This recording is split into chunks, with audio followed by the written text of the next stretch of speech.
जिला परिषद गोड्डा से जुड़े हुए हैं सर। ठीक है, प्रणाम सर। ठीक। तो सभी कोई जुड़ गए हैं। Sanjay sir, over to you. Thank you Arindam ji. Good afternoon. मेरा नाम संजय जो है, मैं पीएमई फाइनेंस डिपार्टमेंट से।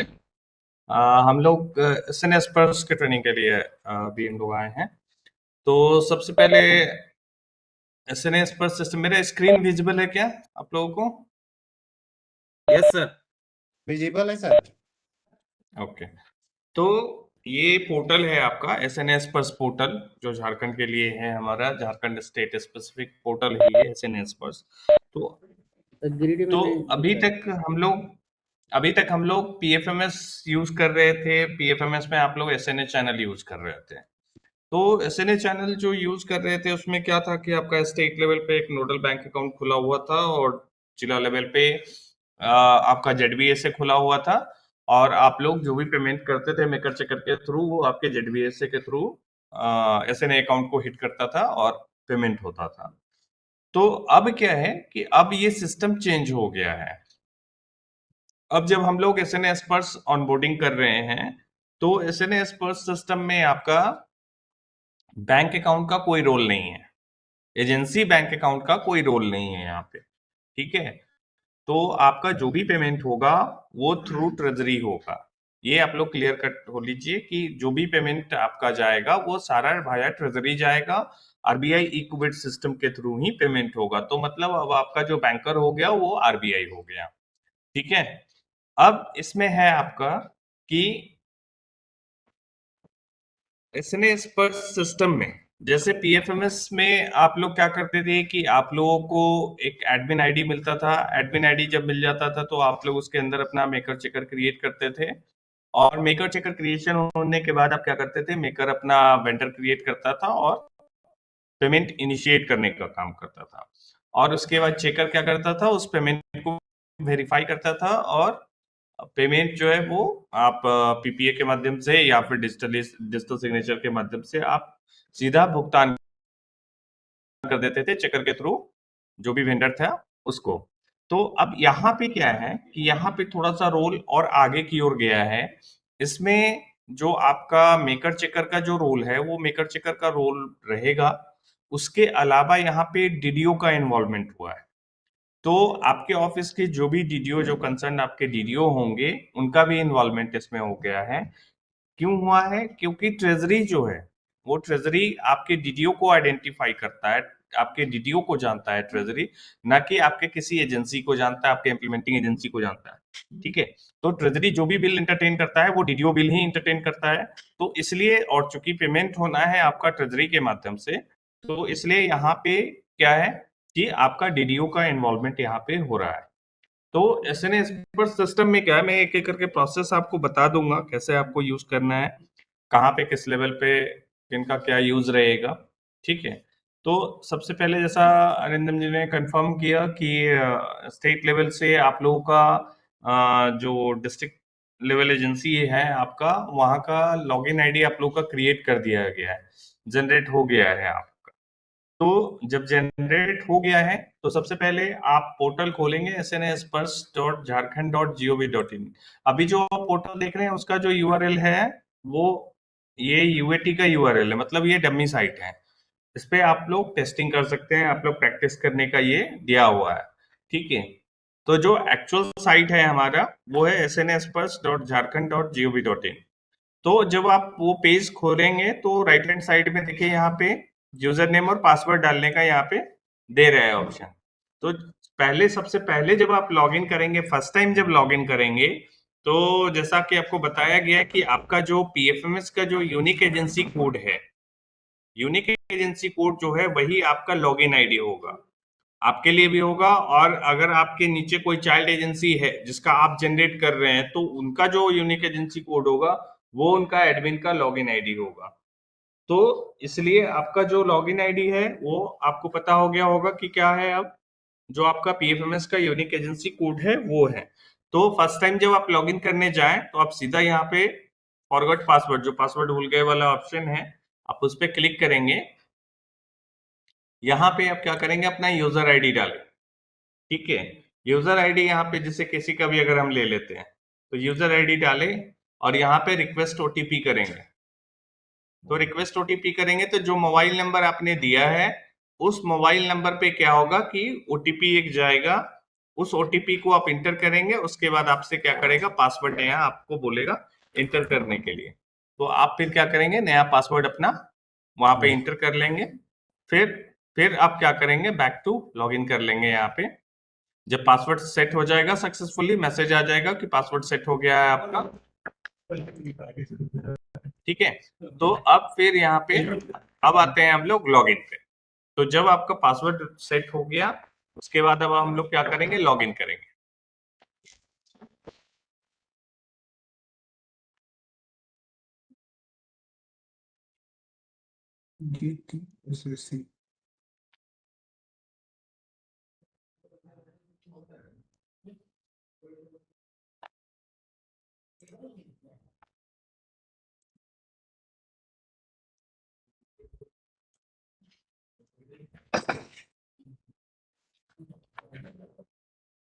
तो अब क्या करते हैं, जैसे सपोज कीजिए हमारे पास ये चूंकि डमी है तो हमारे पास एक लॉगिन आईडी है, हम उस लॉगिन आईडी से लॉगिन करते हैं एडमिन में।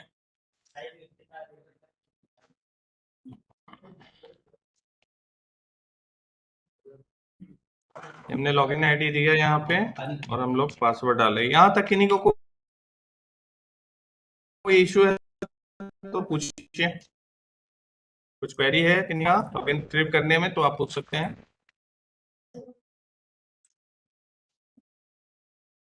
ठीक है, तो अब आप देखिए यहाँ पे कि आपका लॉगिन जब होगा तो इस तरीके से आपको यहाँ पे डिटेल दिखेगा। लेफ्ट हैंड साइड में आपका एजेंसी का नाम रहेगा, ठीक है, यूनिकोड रहेगा यहाँ पे, मिडिल में आपका क्या रहेगा, एसएलएस रहेगा, और उसके बाद आपके डीडीओ का डिटेल रहेगा, जो डीडीओ आपके एजेंसी के लिए, उस पर्टिकुलर एजेंसी के लिए टैग किए गए होंगे। और यहाँ राइट हैंड साइड में आपका स्कीम रहेगा, स्कीम पेरेंट एजेंसी का यहाँ पे ड्रॉप डाउन में लिस्ट रहेगा। तो अगर एक स्कीम रहेगा आपका तो बाय डिफॉल्ट एक ही स्कीम आपको यहाँ पे दिखेगा। ठीक है, तो ये आपका मेन पेज, होम पेज हो गया जब आप लॉगिन करेंगे एडमिन से। तो अब आपको करना क्या है कि जब आपका क्रिएट हो गया एडमिन तो सबसे पहले आपको क्या करना है, मेकर चेकर का क्रिएशन करना है। तो मेकर चेकर कैसे हम लोग क्रिएट करेंगे यहाँ पे, तो देखिए यहाँ पे लेफ्ट हैंड साइड में आप आइएगा, बहुत सारा ऑप्शंस दिया हुआ है। यहाँ पे आप देखिएगा मैनेज यूजर का ऑप्शन दिया हुआ है। मैनेज यूजर में देखिए यहाँ पे 3 ऑप्शन दिया हुआ है, create new user, user scheme SLS mapping और लिस्ट मॉडिफाई यूजर का दिया हुआ है। तो ये तीनों स्टेप जिस सीक्वेंस में है, ये तीनों स्टेप आपको करने हैं। ठीक है, फर्स्ट टाइम जब आप रजिस्टर करेंगे तो ये तीनों स्टेप्स आपको करना होगा। तो सबसे पहले हम गए मैनेज यूजर में, तो पहला ऑप्शन हमको मिला क्रिएट न्यू यूजर का, तो हम लोग यहाँ पे क्लिक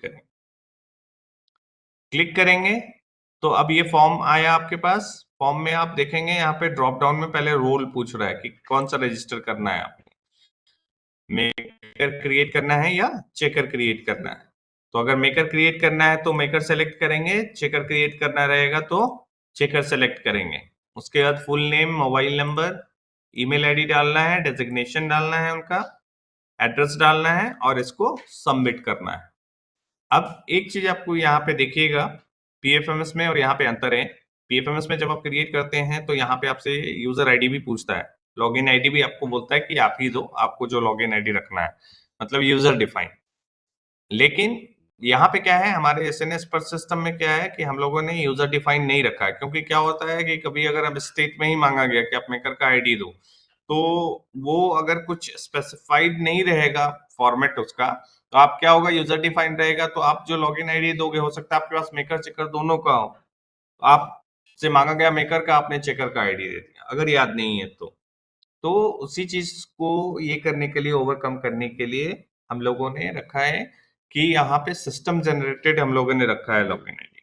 ठीक है, तो आपको केवल यहाँ पे मेकर चेकर का डिटेल फिल करना है और सबमिट करना है, और जब लॉगिन जो जनरेट होगा मेकर का वो जब एसएनएस पर सिस्टम पे जब मेकर का लॉगिन जनरेट होगा आपका, तो हमेशा मेकर का लॉगिन आईडी एम से शुरू होगा, ठीक है, ताकि एम फॉर मेकर हो गया, तो एम से शुरू हो रहा है मेकर का आईडी, और जब चेकर का आईडी जनरेट होगा तो वो उसका सी से शुरू होगा, सी के बाद फिर कंटिन्यूअसली जो रनिंग सीक्वेंस नंबर चल रहा होगा वो सीक्वेंस नंबर से वहां पे जनरेट होगा।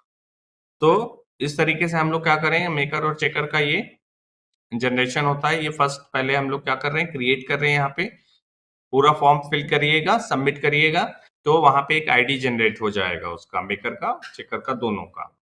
उसके बाद दूसरा ऑप्शन आपको मिल रहा है यूजर स्कीम एसएलएस मैपिंग का, इस पे क्लिक करेंगे तो सर ये जो क्या सर करना है, ये आपको ऐड ऑन कर रहे हैं, ये जो मेकर आईडी हाँ बनेगा और चेकर आईडी बनेगा, ये जो फोन नंबर देंगे उसी पे वो फॉरवर्ड होगा ना, कि अब हाँ, इसको जो मैं फोन कहीं से नंबर और आप से भी देंगे देख उस पे सकता हूँ, जाएगा। कि कहीं और बाहर यहाँ से भी देख सकता हूँ। नहीं, यहां से भी देख सकते हैं आप। अच्छा सर। जब आप पहला क्रिएट जब कर लेंगे, सेकंड में जब यूजर एसएलएस मैपिंग पे जब जाएंगे ना, तो यहाँ पे क्या होगा कि आपको बोलेगा कि अपना सीएसएस स्कीम सेलेक्ट करने के लिए, तो आपका जो पंचायती राज स्कीम है, जो आरजीएस है, राष्ट्रीय ग्राम स्वराज अभियान, उसका 3617 सेंट्रल कोड है, तो आपका सीएसएस कोड में 3617 दिखेगा, ठीक है। और फिर जब एसएलएस कोड आपसे पूछेगा तो ड्रॉप डाउन में आपका एसएलएस दिखेगा JH158, तो आपको JH158 एसएलएस अपना सेलेक्ट करना है।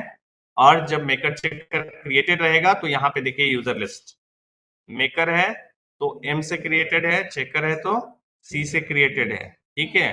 तो यहीं पे आपको दिख जाएगा मेकर का आईडी और चेकर का आईडी, दोनों का आईडी दिख जाएगा आपको यहाँ पे। तो एक एक करके क्या करना है, आपको इसको टैग करना है, मैप करना है। मेकर को एक बार सेलेक्ट कर लिए और उसको हम लोग यहाँ पे सबमिट करेंगे, वो मैप हो जाएगा। फिर चेकर को एक बार सेलेक्ट कर लेंगे और फिर सबमिट करेंगे, चेकर भी हमारा मैप हो जाएगा। मतलब क्या कि उस मेकर और चेकर के आईडी में क्या होगा कि ये वाला एसएलएस जो आप एसएलएस टैग कर रहे हैं, वो एसएलएस वहां पे विजिबल होगा, मतलब मेकर चेकर दोनों उस एसएलएस पे काम कर सकता है, ठीक है। तो यहाँ क्या हो गया कि आपको तो आईडी भी मिल गया यहाँ से मेकर चेकर का, और आपने यूजर क्रिएट कर लिया, तो आपको लग रहा होगा कि अब तो आप लॉगिन कर लेंगे मेकर चेकर का, लेकिन नहीं। जब तक ये तीसरा स्टेप जो है लिस्ट मॉडिफाई यूजर का, ये जब तक हम लोग नहीं करेंगे, फर्स्ट टाइम जब आप क्रिएट करेंगे तो क्या होगा, यहाँ पे स्टेटस जो है उसका वो इनएक्टिव रहता है, ठीक है, इनएक्टिव रहेगा। तो जैसे ही आप क्या करेंगे, इनएक्टिव स्टेटस जब देख रहेंगे तो क्या करेंगे, यहाँ मॉडिफाई का ऑप्शन दिया हुआ है, मॉडिफाई पे जब क्लिक करेंगे तो वो एक्टिव स्टेटस जो है वो इस तरीके से रहेगा, डिसेबल्ड रहेगा। आपको क्या करना है, बस इसको केवल इनेबल करके सेव कर देना है, ठीक है। तब जो है ये जो स्टेटस है वो इनएक्टिव से एक्टिव में चेंज हो जाता है। तो आप इसी तरीके से मेकर और चेकर दोनों का स्टेटस जो है वो एक्टिव कर लेंगे, तभी आप लॉगिन कर पाएंगे मेकर और चेकर में। नहीं तो आप जब तक अगर ये इनएक्टिव रहेगा आप लॉगिन नहीं कर सकते हैं। लॉगिन आईडी भले ही जनरेट हो जाए आपका, लेकिन आप लॉगिन नहीं कर पाइए। तो ये 3 स्टेप में आपका क्या होता है, यूजर क्रिएशन जो है ये 3 स्टेप्स का है। ये तीनों स्टेप्स आपको फॉलो करने होते हैं। इसमें किन्हीं का कोई क्वेरी है तो पूछिए।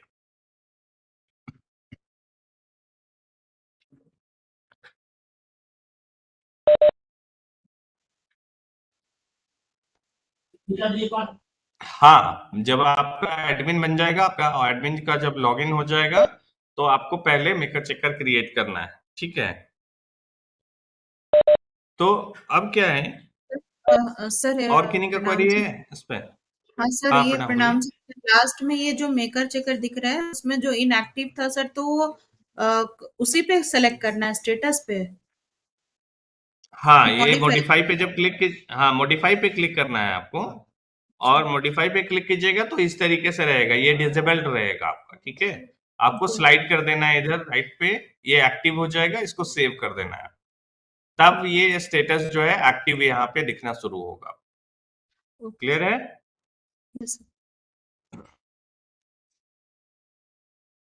और किन्हीं का कुछ क्वेरी इसमें मेकर चेकर क्रिएशन में? सब लोगों को क्लियर हुआ ये मेकर चेकर? अभी चूंकि सबसे पहला एक्टिविटी आपको यही करना है।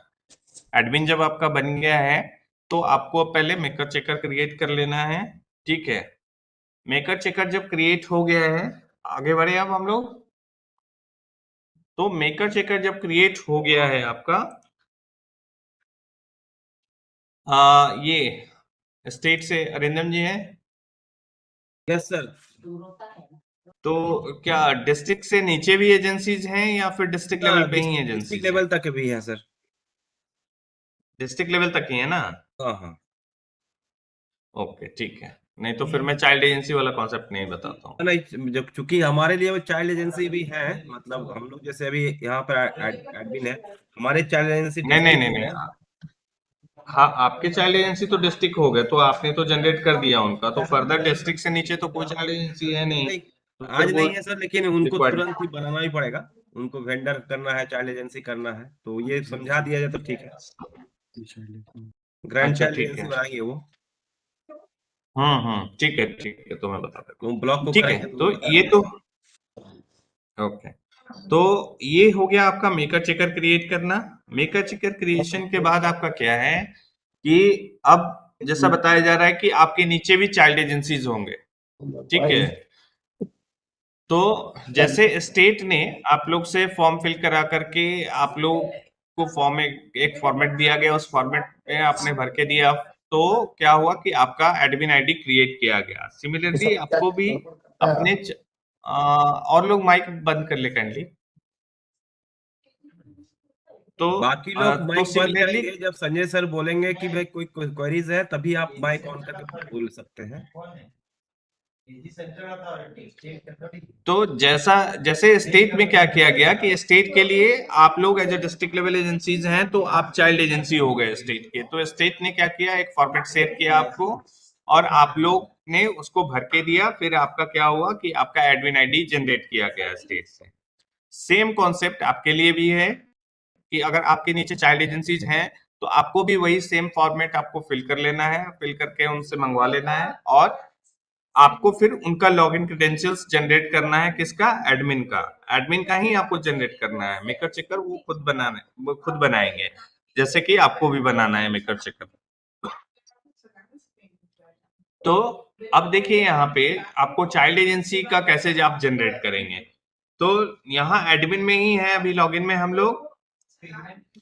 यहाँ पे देखिए मैनेज एसएनए का ऑप्शन दिया हुआ है। मैनेज एसएनए में देखिएगा, यहाँ पे एसएनए अकाउंट्स का आपको ऑप्शन दिखेगा।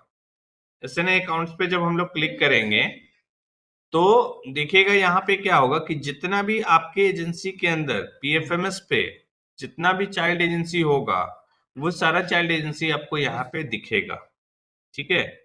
अगर नहीं दिखेगा आपको एजेंसी, अपना चाइल्ड एजेंसी, तो आप स्टेट में बात करेंगे, ठीक है। अगर स्टेट से नहीं होगा तो फिर वो हमसे बात करेंगे, फिर हम लोग उसको सिंक्रोनाइज करेंगे डेटा को, तब वो फिर डिटेल आपका विजिबल होगा। अगर कोई भी एजेंसी ऐसा है जो आपका पीएफएमएस पे रजिस्टर्ड है और वो इस एजेंसी यहाँ इस लिस्ट में नहीं आ रहा है, तो आप अपने स्टेट को इन्फॉर्म करेंगे।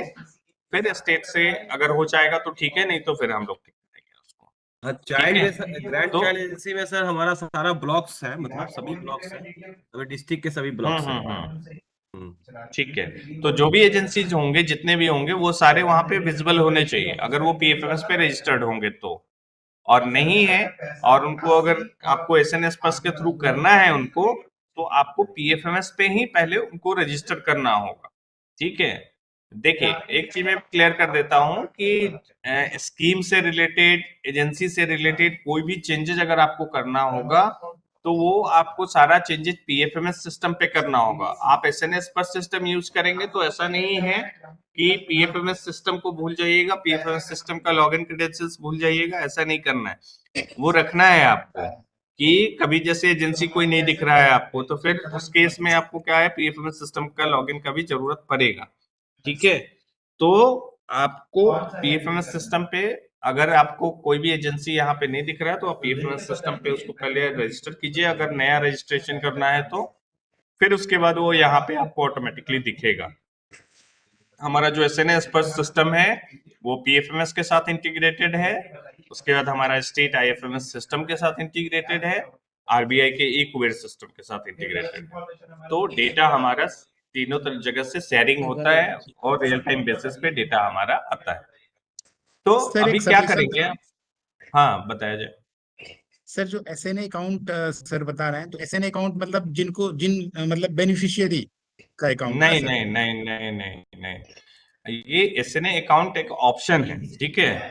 ये मतलब हो गया कि यहाँ आप जब इस ऑप्शन में जाएंगे तो आपका जो चाइल्ड एजेंसीज जितना है जिसको आपको रजिस्टर करना है SNA स्पर्श पे, उसका लिस्टिंग देखने के लिए ये ऑप्शन दिया हुआ। मैं इस ऑप्शन को थोड़ा सा चेंज कराऊंगा, ये SNA अकाउंट थोड़ा ऑड लग रहा है दिखने में, ठीक है। तो सर एक आपको क्या पूछ करना सकते है? हैं क्या? हाँ बोलिए बोलिए। हाँ सर, इसमें जैसे हम लोग चाइल्ड अकाउंट का SNA हमको क्रिएट करना है एजेंसी, तो ब्लॉक हाँ लेवल में तो हाँ, हमारा सिर्फ मेकर चेकर था सर, तो उसमें एडमिन हम लोग कैसे ढूंढेंगे? नहीं तो मेकर चेकर कैसे बना होगा? बिना एडमिन का मेकर चेकर थोड़ी ना बना तो होगा। जिला के एडमिन से बना था ना सर, तो जैसे अभी आपने हाँ, बताया जिला कि के वही एडमिन से वही ब्लॉक सर मैं ऐड ब्लॉक कर लेवल देता मैं पे हूँ। तो वही पहले बोल रहा एडमिन हूँ। बनाना होगा। जैसे हाँ हमने आपका बनाया, ठीक है, SNA में एडमिन में जाके आपका हमने बनाया है जो आप लोगों को शेयर किया गया है। आप हमारे चाइल्ड है। अब हमारे चाइल्ड के जो नीचे के एजेंसी रहेंगे, जिसको हम लोग स्टेट बोलेगा ग्रैंड चाइल्ड, लेकिन वो आपके चाइल्ड होंगे। वो आपके चाइल्ड होगा तो आपको भी उनका एडमिन आईडी बनाना पड़ेगा ब्लॉक का।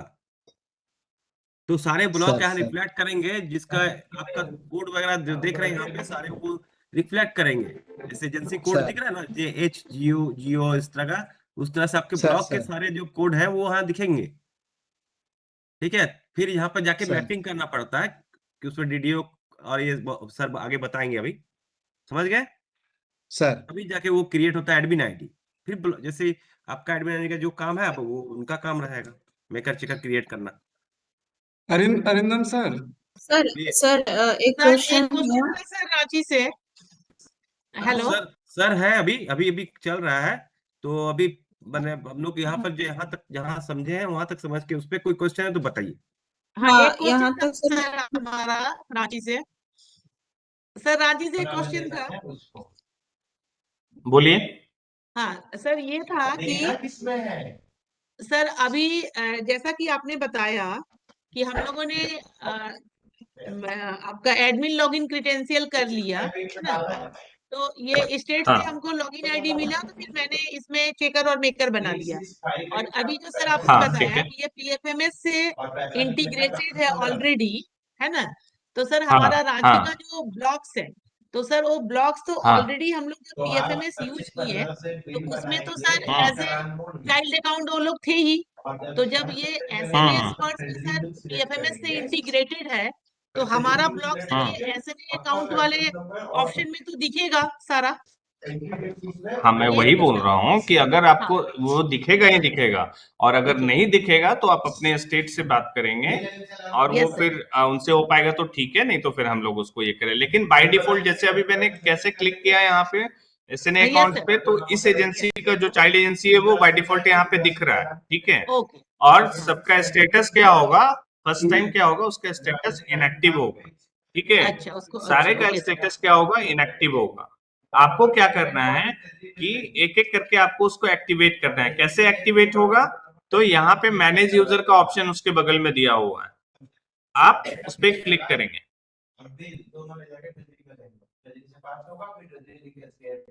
मैनेज यूजर पर जब जाएंगे तो देखिए जैसे एक फॉर्मेट आपने भर के दिया था स्टेट में, वही फॉर्मेट का है ये डिटेल।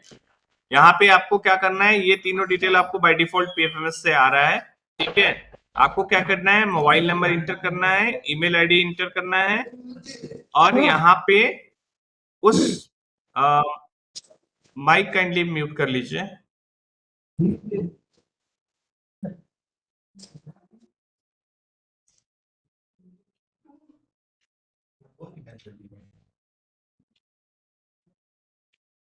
ठीक है, तो यहाँ पे SNA मोबाइल नंबर इंटर करना है, ईमेल आईडी इंटर करना है, और यहाँ पे देखिए ये मेन चीज है, ये DDO यहाँ पे आपको ट्रेजरी बोल रहा है सेलेक्ट करने के लिए, और फिर DDO बोल रहा है सेलेक्ट करने के लिए आपको, ठीक है।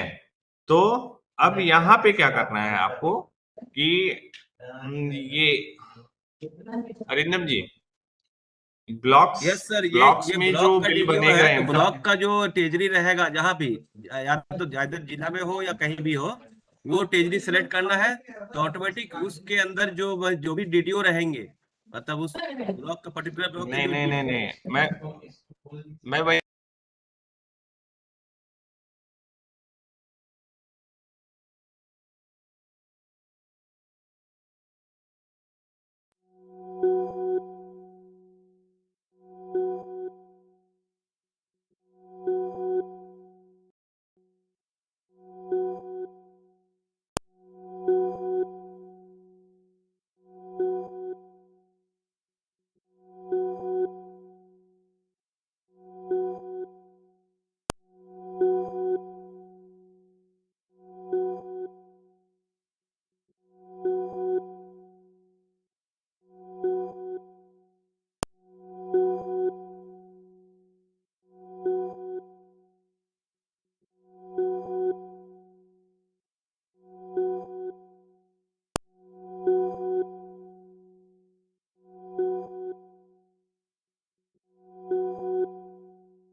पे है। तो वो यहाँ ड्रॉप डाउन दिख रहा है। तो वैसे ही जब आप सेलेक्ट करिएगा अपना, तो आपको अपने यहाँ पे दिखेगा डीडीओ। तो जो डीडीओ रहेंगे आपको उसको सेलेक्ट कर लेना है और यहाँ पे ऐड करना है आपको। ठीक है, जैसे हम मोबाइल नंबर यहाँ दिए, कुछ भी ईमेल आईडी कुछ भी डाल दे रहे हैं हम यहाँ पे,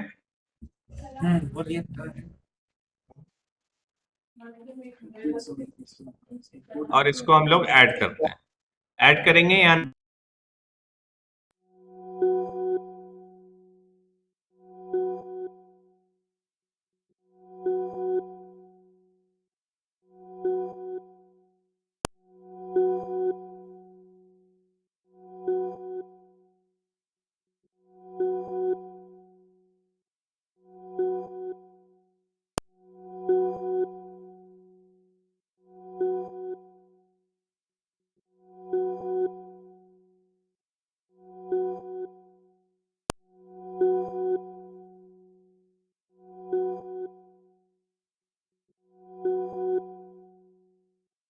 आपको मोबाइल नंबर पे ही जाएगा। तो हमेशा कोशिश कीजिएगा कि मोबाइल नंबर सही दें और एक्टिव मोबाइल नंबर दें। ठीक है, एक क्वेरी था सर, अगर बाय चांस किसी का ट्रांसफर हो गया डीडीओ का, तो फिर सर हम लोग यहाँ पर हाँ। मोबाइल नंबर चेंज कर सकते हैं, एडमिन का मोबाइल नंबर चेंज कर सकते हैं ना?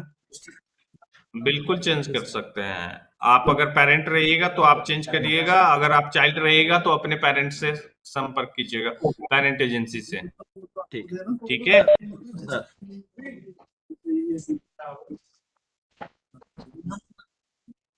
बता दे रहा हूँ मैं यहाँ पे पेज। नहीं ठीक है, मैं बता दे रहा हूँ, फिर से बता दे रहा हूँ। एक सेकंड, ये हैंग कर दिया, मैं फिर से इसको ये कर रहा हूँ। 14 लाख में निकलेगा, 14 लाख में निकलेगा तो 52 लाख में निकलेगा, वही लिख दीजिएगा।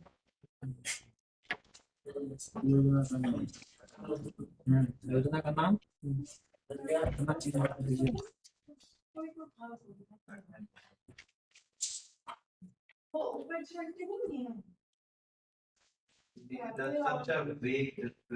पकड़ा में ऊपर चढ़ cannot be more vague than this. देखिएगा, आप लोग फिर से देख लीजिए स्टेप कैसे करना है आपको चाइल्ड एजेंसी का क्रिएशन। जो लॉगिन जनरेट करना है आपको, एडमिन से लॉगिन कीजिएगा। यहाँ पे मैनेज एसएनए का ऑप्शन दिखेगा। मैनेज एसएनए में एसएनए अकाउंट्स का ऑप्शन दिखेगा, इस पे क्लिक कीजिएगा। जितना भी चाइल्ड एजेंसीज रहेगा आपका, वो आपको यहाँ पे दिख जाएगा। आपको क्या करना है, किसी एक को, जितना भी जब एजेंसी रहेगा फर्स्ट टाइम जब देखिएगा तो सारा का स्टेटस इनएक्टिव होगा। आपको क्या करना है कि उसको एक्टिवेट करना है, उसको क्रिएट करना है उसका लॉगिन क्रेडेंशियल। तो आपको मैनेज यूजर पे क्लिक करना है।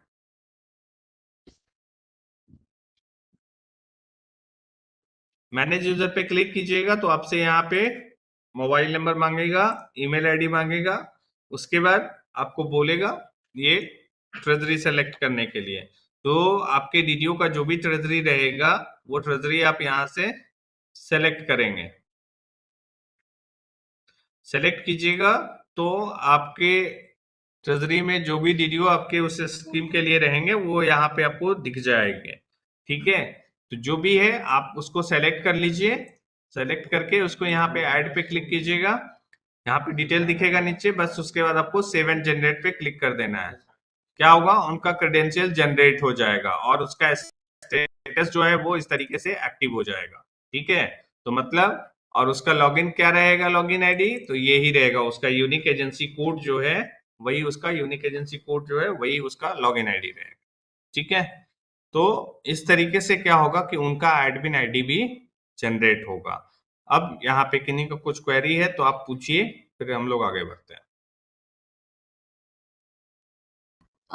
सर फिर से एक क्वेश्चन है सर।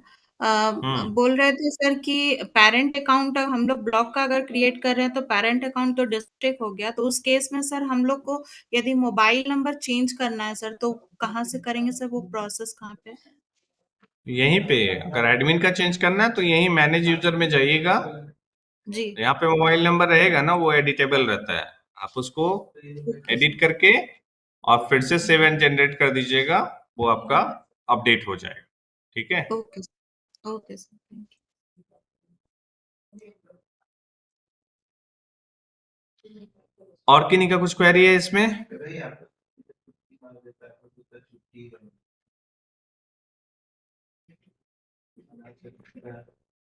चलिए ठीक है, तो अब हम लोग आगे बढ़ते हैं इसमें। तो अब आपका क्या है कि अब आपका मेकर चेकर बन गया, एडमिन बन गया, मेकर चेकर बन गया आपका। तो अब आपको क्या करना है, मेकर जो है, मेकर का काम क्या रहता है, सबसे पहले वो वेंडर क्रिएट करता है। पेमेंट करने के प्रोसेस में सबसे पहला प्रोसेस क्या होगा उसका कि वो पहले वेंडर क्रिएट करेगा जिसको भुगतान करना है। तो हम लोग पीएफएमएस पे वेंडर क्रिएट करते हैं, जहां पे एसएनएस पर्स पे हम लोग उसको पेई बोलते हैं, क्योंकि ट्रेजरी के टर्म में पेई बोला जाता है उसको, तो पेई आईडी यहाँ पे हम लोग क्रिएट करेंगे। तो अब हम लोग को क्या करना है, मेकर में लॉग इन करना है। यहाँ से हम ही लॉग आउट होते हैं हम लोग। तो हमारे पास मेकर का एक आईडी बना हुआ है, हम मेकर में लॉग इन करते हैं।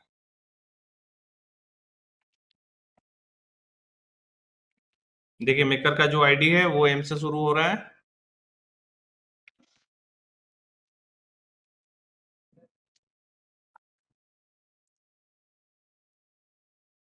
ठीक है, अब देखिए यहाँ पे ये यूजर टाइप में आ गया मेकर, यानी ऑपरेटर आ गया यहाँ पे। अब ये आपको क्या करना है, मेकर जब लॉगिन करेगा तो उसको वेंडर क्रिएट करना है। तो वेंडर क्रिएशन कैसे होगा, तो यहाँ लेफ्ट हैंड साइड में देखिएगा, यहाँ पे मैनेज वेंडर का ऑप्शन है। मैनेज वेंडर पे जाएंगे तो ये इतना सारा ऑप्शन दिखता है। ठीक है, तो हम लोग यहाँ पे फर्स्ट टाइम क्रिएट करना है हमको वेंडर, तो ऐड वेंडर पे क्लिक करेंगे। तो पीएफएमएस में जैसे आप ऐड वेंडर करते हैं तो ये फॉर्म जैसे खुलता है वैसे ही पीएफएमएस पे भी खुलता था, तो सेम चीज है। आपको क्या करना है, यहाँ पे वेंडर टाइप पहले सेलेक्ट करना है, पर्सनल, कमर्शियल, जितना भी पीएफएमएस पे आपको दिखता था उसके अलावा इसमें और भी कुछ कुछ एड ऑन किया गया है। ठीक है, तो किस लिए एड ऑन किया गया है वो भी बताएंगे आपको। तो जैसे मान लीजिए कोई ऐसा, जैसे स्टाफ का सैलरी वगैरह देना है तो वो पर्सनल में आ जाएगा आपका, कोई अगर सप्लायर है तो वो कमर्शियल में आ जाएगा आपका। तो आपको क्या करना है, आपको डिफाइन करना है किसमें आपको रजिस्टर करना है उस वेंडर को। पर्सनल होगा तो पर्सनल में कीजिएगा, कमर्शियल होगा तो कमर्शियल में कीजिएगा। सेलेक्ट कर लीजिएगा, फिर उसके बाद उसका नाम, ये डिटेल से भरिएगा। देखिए date of birth, date of incorporation जो है वो क्या है कि आप डेट ऑफ बर्थ अगर उसका है आपको मालूम तो आप डालिए, नहीं है तो करंट डेट भी दे दीजिएगा, वो एक्सेप्ट कर लेगा, बस डेट होना चाहिए उसमें। आधार नंबर मैंडेटरी नहीं किया हुआ है, फादर हस्बैंड नेम मैंडेटरी नहीं है। उसके बाद जीएसटी नंबर पर्सनल में मैंडेटरी नहीं किया हुआ है, लेकिन यहाँ पे देखिएगा पैन नंबर मैंडेटरी किया हुआ है। ठीक है, तो कोई भी वेंडर बनाइएगा तो उसमें क्या है आपका कि उनका पैन नंबर आपको लेना ही लेना है उनसे, तभी जो वेंडर बनाइए, पर्सनल में बनाइए, कमर्शियल में बनाइए, किसी को भी बनाइए, तो आपको अकाउंट डिटेल तो आप लीजिए उनसे, साथ में उनका पैन नंबर भी लीजिए। ठीक है, पैन नंबर के अलावा क्या है, उनका मोबाइल नंबर भी आपको चाहिए होगा। यहाँ पे एड्रेस लाइन है, एड्रेस लाइन 1 2, फिर उसके बाद पिन कोड, फिर उसके बाद आपको यहाँ पे मोबाइल नंबर डालना है, फोन नंबर मैंडेटरी नहीं है, ईमेल आईडी मैंडेटरी है। तो ये सारा फील्ड आपको क्या करना है, फील्ड भरना है और तब इसको आपको सेव करना है। जब आप सेव करेंगे इसको, तो सेव करने के बाद आपका क्या होगा कि नीचे आपको बैंक डिटेल ऐड करने के लिए देगा। यहीं पे नीचे बैंक डिटेल ऐड करने के लिए आएगा, लेकिन अभी हम डेटा फिल नहीं कर रहे हैं, इसलिए हम आपको दूसरा ऑप्शन दिखा दे रहे हैं। ऐड बैंक डिटेल में जब जाइएगा तो यहाँ पे आपको ड्रॉप डाउन में आपका पेई दिखेगा। पेई आईडी जब सेलेक्ट कर लीजिएगा, फर्स्ट टाइम जब यहाँ क्रिएट कीजिएगा, वेंडर का डिटेल जब डाल करके सेव कीजिएगा, उसी समय आपको एक पेई आईडी जनरेट हो जाएगा, मतलब वेंडर आईडी जनरेट हो जाएगा।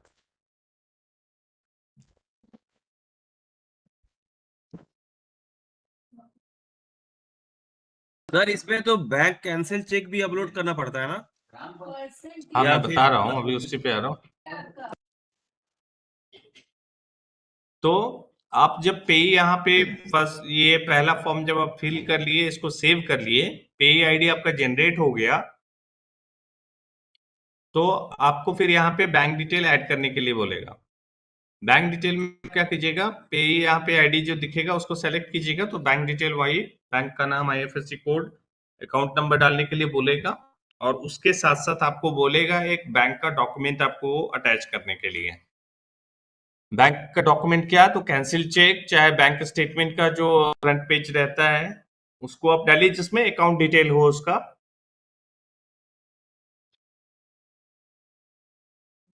ठीक है, तो वो आपको डालना होगा।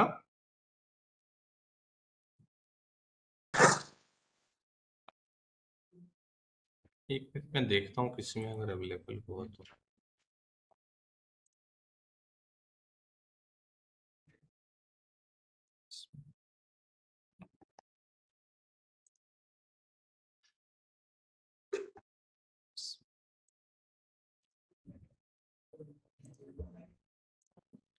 डमी डेटा डिलीट हो जाता है इसका।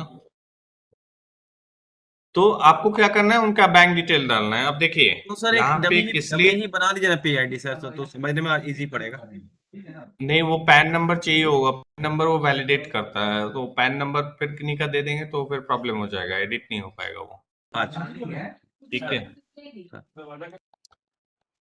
तो ये देखिए उसमें क्या है, आपको बेसिकली हम लोग कैंसिल चेक या बैंक स्टेटमेंट क्यों ले रहे हैं वो आपको बता दें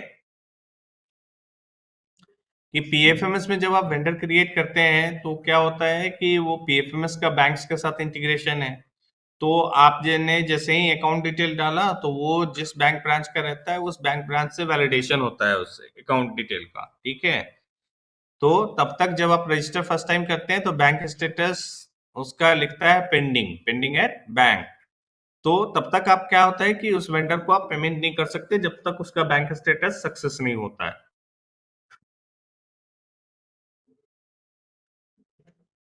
तो बैंक स्टेटस जब उसका सक्सेस होगा उसके बाद ही आप उस वेंडर को पेमेंट कर सकते हैं पीएफएमएस पे। यहाँ पे क्या है कि चूंकि यहाँ पे भी हम लोगों के पास आरबीआई का सिस्टम है, लेकिन वो बहुत डिले होता है, उसमें जो वैलिडेशन होता है बहुत डिले वैलिडेशन होता है। तो उस वजह से क्या होता है कि उतना दिन तो हम लोग वेट नहीं कर सकते, 10 दिन 15 दिन। तो उसी के लिए हम लोगों ने ये रखा है कि बैंक डिटेल आप एक अपलोड कीजिए, ताकि क्या होगा कि चेकर उसको वेरीफाई कर लेगा, चेकर वेरीफाई कर लेगा कि हाँ उसका ये सही अकाउंट नंबर है। चूंकि मैनुअल इंटरवेंशन है, मैनुअल मतलब पर्सन ही कोई एंट्री कर रहा है, तो हो सकता है गलती होने का संभावना हो, तो इसलिए उसको डबल क्रॉस चेक करने के लिए चेकर के पास उसको भेजा जाता है।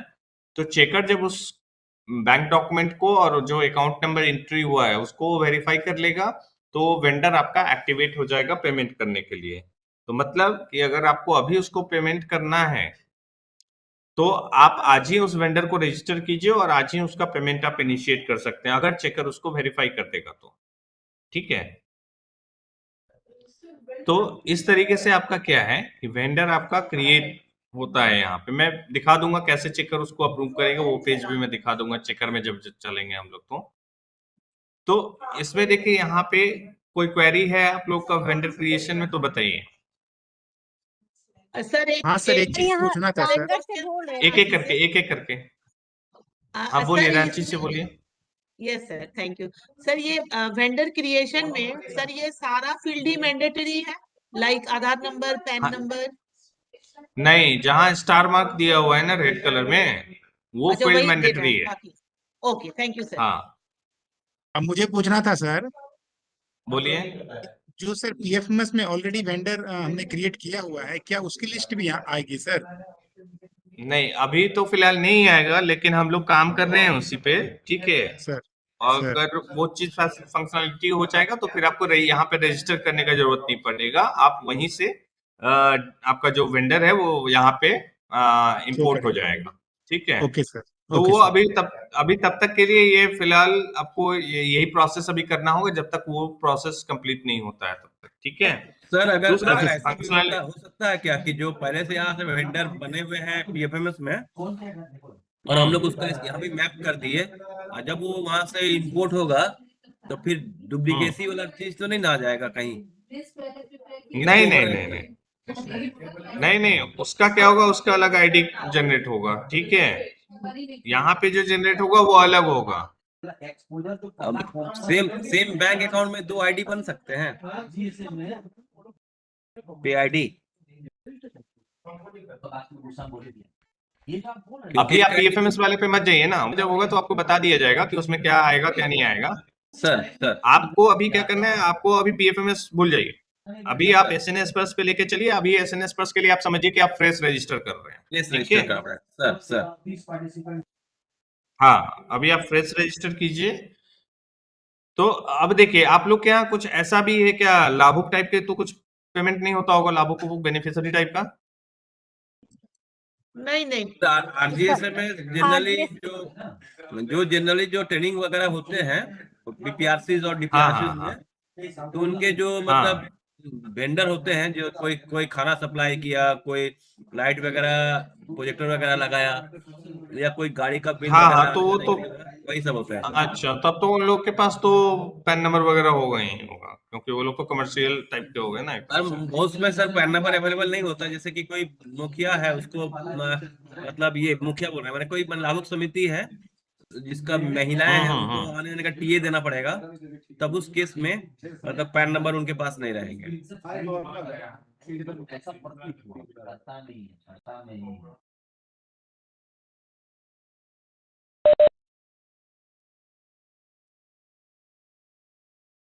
हाँ, इंडिविजुअल को टीए देंगे तो उसमें पैन नंबर को मांगेगा, लेकिन पैन नंबर अगर नहीं है तो सर क्या करें? सर बल्क रजिस्ट्रेशन का ऑप्शन है क्या? क्योंकि जब टीए देते हैं तो बहुत छोटा छोटा अमाउंट होता है और बहुत ज्यादा होते हैं लोग, तो एक्सेल सीट से वगैरह डाल के बल्क रजिस्ट्रेशन का ऑप्शन रहेगा क्या? हाँ, बल्क में भी है, मैं दिखा दे रहा हूँ आपको, ठीक है। लेकिन देखिए वो क्या है कि एक्टिविटी आपको फिर वही मैनुअली एक्टिविटी करना ही है अभी के लिए फिलहाल, जब तक हमारा पीएफएमएस वाला इंटीग्रेशन नहीं हो जाता वेंडर वाला, तब तक के लिए फॉर टाइमिंग आपको ये करना होगा कि आप बल्क में, तो यहाँ पे एड बल्क वेंडर का ऑप्शन दिया हुआ है, आप यहाँ से ये टेम्पलेट डाउनलोड कर लेंगे और उस टेम्पलेट में आप फिल करके आप यहाँ पे चूज फाइल करके आप इसको यहाँ पे अपलोड कर सकते हैं, ठीक है। तो वो अपलोड होगा, लेकिन अपलोड होने के बाद क्या होगा कि आपको फिर ऐड बैंक डिटेल करना ही करना है, एक एक करके आपको फिर यहाँ पे डिटेल एक एक वेंडर सेलेक्ट करके आपको अभी के लिए करना ही है, और लोग कर भी रहे हैं अभी। तो आप लोग का तो स्टार्टिंग है अभी, अभी तक हम लोगों ने ऑलमोस्ट 40 एसएलएस में हम लोग पेमेंट करवा चुके हैं, जिसमें बेनिफिशरीज हैं 5-5 हजार 10-10 हजार लाभुक हैं, उनका पेमेंट हो रहा है एक बार में। अभी के लिए फॉर टाइमिंग अभी आपको यही करना होगा कि मैनुअली आप बल्क में रजिस्टर कर लो, लेकिन मैनुअली एक एक करके इंडिविजुअली आपको उनका कैंसिल चेक, बैंक स्टेटमेंट कुछ ना कुछ एक अपलोड करना ही है, और वो करेंगे, वो चेकर अप्रूव करेगा, तब जा करके आपका वो वेंडर एक्टिवेट हो पाएगा पेमेंट के लिए, ठीक है। ओके सर, दूसरा जो आप पूछ रहे थे, किन्हीं का क्वेरी था कि जो सर हमारे जैसे पर डिस्ट्रिक्ट में पैसा मोबिलाइजर करीब करीब बहुत सारे संख्या में है, तो उनको भी तो ऐसे मतलब वेंडर क्रिएट करना ही पड़ेगा एक एक करके। देखिए, जिनको भी आपको पेमेंट करना है, आपको उनको एज ए वेंडर के रूप में क्रिएट करना ही होगा यहाँ पे, ठीक है। पे के रूप में आपको यहाँ क्रिएट करना ही होगा। और तो पैन नंबर सर मैंडेटरी है क्या? हाँ, नॉर्मली तो आपको पैन नंबर सबके लिए मैंडेटरी है, ठीक है, लेकिन एक केस के लिए इसको एग्जेम्प्ट किया गया है, ठीक है, वो है आपका कि अगर वो लाभुक टाइप का बेनिफिशियरी मतलब बेनिफिशियरी है अगर वो, तो नॉर्मली या फिर जिनको 1000-2000 का पेमेंट जाता है साल भर में या महीने में, ठीक है, ठीक है, नहीं, तो हम लोग का उसके पैसा लिए मोबिलाइजर आपके का पास एक सिर्फ सर पैसा मोबिलाइजर का और एक तो पंचायत सहायक को 2500 और 4000 का माने वही मंथली है, तो सर उस केस में कैसे होगा? तो उनके पास पैन अगर नहीं है तो आप ये कर सकते हैं कि उनको यहाँ पे रजिस्टर कर सकते हैं। सब लोग ध्यान से देख लीजिए इसको, यहाँ पे लास्ट में एक दिया हुआ है पर्सनल बेनिफिशियरी टाइप, ठीक है, वेंडर।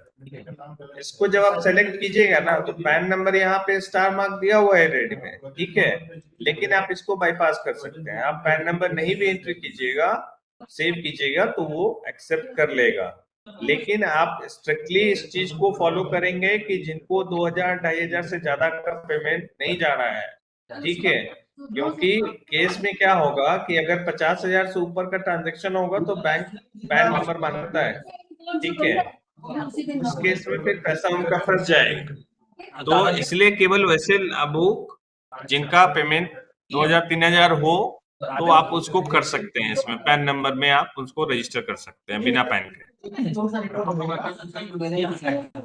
सब लोग माइक बंद कर लीजिए काइंडली।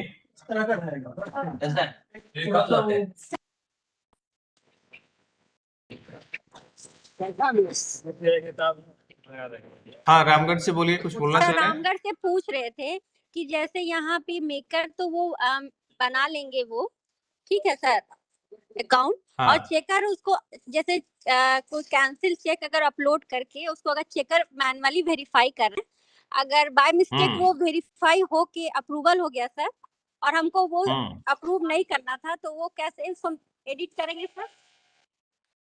नहीं, उसमें क्या होगा कि फिर आपको वो उसको एडिट करने का ऑप्शन नहीं है उसमें। एडिट आप बैंक डिटेल एडिट कर सकते हैं, लेकिन वो जो ये वाला डिटेल्स जो हम लोग भर रहे हैं, पैन नंबर एक बार अगर कैप्चर कर लेगा सिस्टम में तो दोबारा पैन नंबर एडिट करने नहीं देगा, ठीक है। तो उन केस में कैसे वो करेंगे आपको सर? उस केस में वो कैसे डिलीट करेंगे करने सर? का ऑप्शन है, डिलीट करने का ऑप्शन है आपके पास में, ठीक है। अच्छा सर, कहाँ पे होगा सर, दिखा दे थोड़ा स्क्रीन में। वो चेकर में होगा, मैं दिखाता हूँ स्क्रीन आपको। सर डिलीट या आप गलती क्या चीज होगा वहां पे आप उसको एडिट कर सकते हैं। मान लीजिए वो अकाउंट नंबर में गलती किया होगा, यही चीज ना, हाँ पैन सर, नंबर वो में अगर गलती किया, वेरीफाई करने में अकाउंट नंबर में वो हाँ। थोड़ा सा मिस्टेक हो गया और वो अप्रूव हो गया, तो हाँ, उसके बाद क्या करेंगे सर? कोई इशू नहीं है, आप उसको एडिट करके बैंक डिटेल आप एडिट कर सकते हैं, कोई इशू नहीं है उसमें, डिलीट करने का जरूरत नहीं पड़ेगा। एक क्वेरी था सर रांची ठीक से। है, बोलिए। हाँ सर, एक्चुअली सर मैंने सर एडमिन लॉगिन से मेकर और चेकर बनाया एसएनएस पर्स में। तो सर मेकर भी बनाया था एक ही बार और चेकर भी, दोनों सक्सेस ही रहा। पर सर एक चीज है कि हमको सर जब हम मैनेज यूजर देखते हैं तो मेरा सर 2 मेकर दिखाता है। तो एक का तो मैंने मैप करके एक्टिव कर दिया चेकर का भी, पर एक इनएक्टिव करके रखा है। तो सर वो डिलीट हो सकता है सर? नहीं, वो डिलीट नहीं होगा, वो वहाँ इनएक्टिव है तो कोई इशू नहीं है। इनएक्टिव है अच्छा, तो ओके मतलब वो कुछ कर नहीं सकता उससे। ओके ओके, ठीक थैंक यू है। सर। इनएक्टिव ही है सर, यस सर, यस। एक मेकर एक चेकर एक्टिव रखिए, बात खत्म। ठीक है, तो यहाँ आप क्या करिएगा, यहाँ पे आप वेंडर रजिस्टर कीजिएगा इस तरीके से। मैंने दोनों चीज बता दिया आपको, और किन्हीं का कुछ क्वेरी है वेंडर क्रिएशन में तो आप पूछिए। ये देखिए, ये प्रोसेस आप लोग को इसलिए बता दिया गया है कि नेक्स्ट जब भी मीटिंग होगा, जब भी ट्रेनिंग रखा जाएगा, जो कि अगर फिजिकल मोड में रहता है तो उस केस में क्या है कि आप क्या करेंगे कि आप वेंडर वगैरह रजिस्टर करके आएंगे और उससे पहले आपके पास इंफॉर्मेशन पहुंचा दिया जाएगा कि अभी आपको करना क्या क्या चीजें। मैं और भी सारी एक्टिविटीज जो जो आपको करना है पेमेंट से पहले का, मैं वो बता दे रहा हूँ आपको। तो उसी में ये था, पहले मेकर चेकर क्रिएट करना, अपने चाइल्ड एजेंसीज को क्रिएट करना, और उसके बाद फिर मेकर से वेंडर को क्रिएट करना।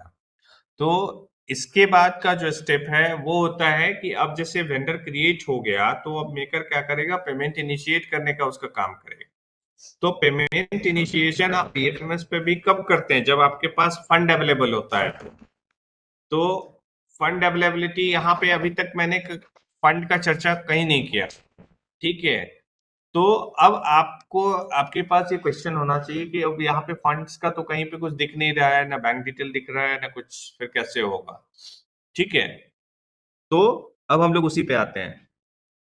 तो आपको जो फंड्स मिलेगा, ठीक है, फंड्स जो आपको दिया जाएगा वो दो तरीके से, जैसे पीएफएमएस में अभी क्या होता है कि स्टेट से एक ड्राइंग लिमिट आपको सेट कर दिया जाता था एसएनए से, और वो ड्राइंग लिमिट मिल जाता था, आप फिर खर्चा करते थे उससे, ठीक है। उस ड्राइंग लिमिट में आपको ये नहीं पता होता था कि सेंट्रल शेयर कितना है, स्टेट शेयर कितना है, ठीक है। आपको एक ग्रॉस लिमिट मिल जाता था। यहाँ पे क्या है आपको कि तो सर यहाँ पे यहाँ पे लिमिट आप कहाँ करेंगे, यहाँ से लिमिट कहाँ करेंगे 110 फास्टिंग में सर? वो लिमिट भी बता दिया जाए कि ये इस एसएनए स्पर्श पे लिमिट कैसे करेंगे। मैं बता दे रहा हूँ। उसके लिए फिर हमको एडमिन में आना होगा, ठीक है। तो अब देखिए आपका क्या है कि मैं अभी एडमिन से लॉगिन करता हूँ फिर से वापस। हेलो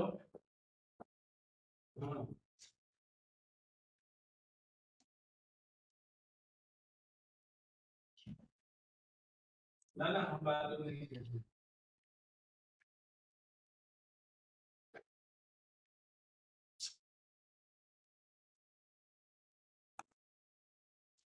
तो एडमिन में जब हम जाएंगे, एक्चुअली ये स्टेट लेवल एजेंसी है, इसलिए यहाँ पे दूसरा सिस्टम दिखता है, और आपका जो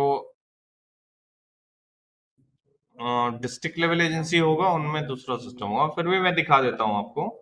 ये फंड मैनेजमेंट में जाएंगे, ठीक है, तो यहाँ ड्राइंग लिमिट सेट का ऑप्शन मिलेगा। अब देखिए मैं एक चीज बताता हूँ कि आपका हेलो आपको कौन बोल रहा है? ये क्या बोल रहे हैं?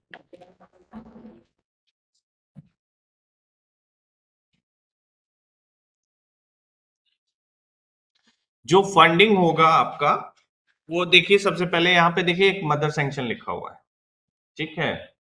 तो अब मैं थोड़ा सा इस पे आप लोगों को आइडिया दे दूं कि क्या होता है।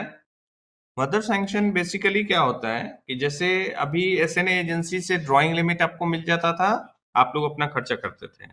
एसएनए को जो ड्राइंग लिमिट मिलता था वो कहाँ से मिलता था? एसएसएम के आईडी से मिलता था ड्राइंग लिमिट, ठीक है। उससे पहले का प्रोसेस क्या होता था कि एसएसएम के पास क्या होते थे, जो एसएनए एजेंसी था उस एजेंसी के लिए एक डीडीओ आइडेंटिफाइड थे। वो डीडीओ को क्या मिलता था विभाग से, विभाग के जो कंट्रोलिंग होते थे वो उनको क्या करते थे, एक अलॉटमेंट दे देते थे कि हाँ भाई ठीक है, आपको इतना ये अलॉटमेंट मिल रहा है सेंट्रल शेयर स्टेट शेयर का, आप वो अलॉटमेंट के थ्रू बिल ड्रॉ करके ट्रेजरी से आप फिर एसएनए बैंक अकाउंट में पैसे को ले जाइए, ठीक है। और फिर वहां से आपको क्या होता था कि आपको ड्राइंग लिमिट मिलता था। तो वो जो अलॉटमेंट का जो प्रोसेस होता था, तो वो तो हो जाता था उधर डीडीओ के लेवल पे ही हो जाता था, और सीधा वो पैसा बैंक अकाउंट में आ जाता था एसएनए के। और जब बैंक अकाउंट में रिफ्लेक्ट करने लगता था कि हाँ इतना अमाउंट आ गया है, तब फिर एसएसएम क्या करते थे कि वो ड्राइंग लिमिट एक सेट कर देते थे एसएनए के लिए, उतने ही अमाउंट का जितना अमाउंट उनके एसएनए खाते में आता था, ठीक है। और तब फिर जो एसएनए एजेंसी है वो फिर अपने चाइल्ड एजेंसी को देते थे। तो यहाँ पे क्या है कि जो आपका स्टेट लेवल का जो एजेंसी है, स्टेट नोडल एजेंसी जो है, वो उनको क्या है कि एसएनए स्पर्श सिस्टम में एक मदर सैंक्शन मिलता है, भारत सरकार से एक मदर सैंक्शन मिलता है, जो कि ये बताता है कि सेंट्रल शेयर में आपका जो अभी लिमिट दिया गया है वो इतना ही है। मतलब अगर आपका स्कीम 60-40 रेशियो का स्कीम है, तो अगर आपका बजट कितना का भी उससे कोई फर्क नहीं पड़ता। मदर सैंक्शन अगर आपको मिला है 2 करोड़ रुपया, तो इसका मतलब ये हो गया कि ऑलमोस्ट कितना 3 करोड़ मान के चले, सपोज कीजिए 5 करोड़ का है, तो 3 करोड़ मान के चलिए अगर हम लेके चलते हैं तो 3 करोड़ का 60% हो जाता है ऑलमोस्ट 1 करोड़ 80 लाख। तो अगर 2 करोड़ मिला है आपको मदर सैंक्शन का लिमिट, तो मतलब समझिए कि आपको 60% मिल गया, ठीक है। तो आप उस स्कीम में 2 करोड़ से ज्यादा का सेंट्रल शेयर में खर्चा नहीं कर सकते थ्रू आउट, मतलब पेरेंट चाइल्ड ग्रैंड चाइल्ड जो भी एजेंसी है वहां तक में, पूरे स्टेट में। तो मदर सैंक्शन क्या है कि एक ड्राइंग लिमिट आपको मिल रहा है, वो सेंट्रल शेयर का मिल रहा है। आप कोई भी जो भुगतान कीजिएगा, तो आपको अभी तक ये पता नहीं होता था कि कैसे है, भुगतान तो आप ग्रॉस करते थे, लेकिन जो भी भुगतान होता है उसमें क्या होता है, central share state share matching होता है। तो अभी जो भी आप भुगतान करेंगे यहाँ से, उसमें क्या होगा कि सेंट्रल शेयर स्टेट शेयर आपको बाइफरकेट करके दिखाना होगा कि वो सेंट्रल शेयर में इतना जा रहा है, स्टेट शेयर में उतना जा रहा है। आपको करना कुछ नहीं है, ठीक है। वो सारा काम सिस्टम का है, वो सिस्टम बाइफरकेशन करेगा।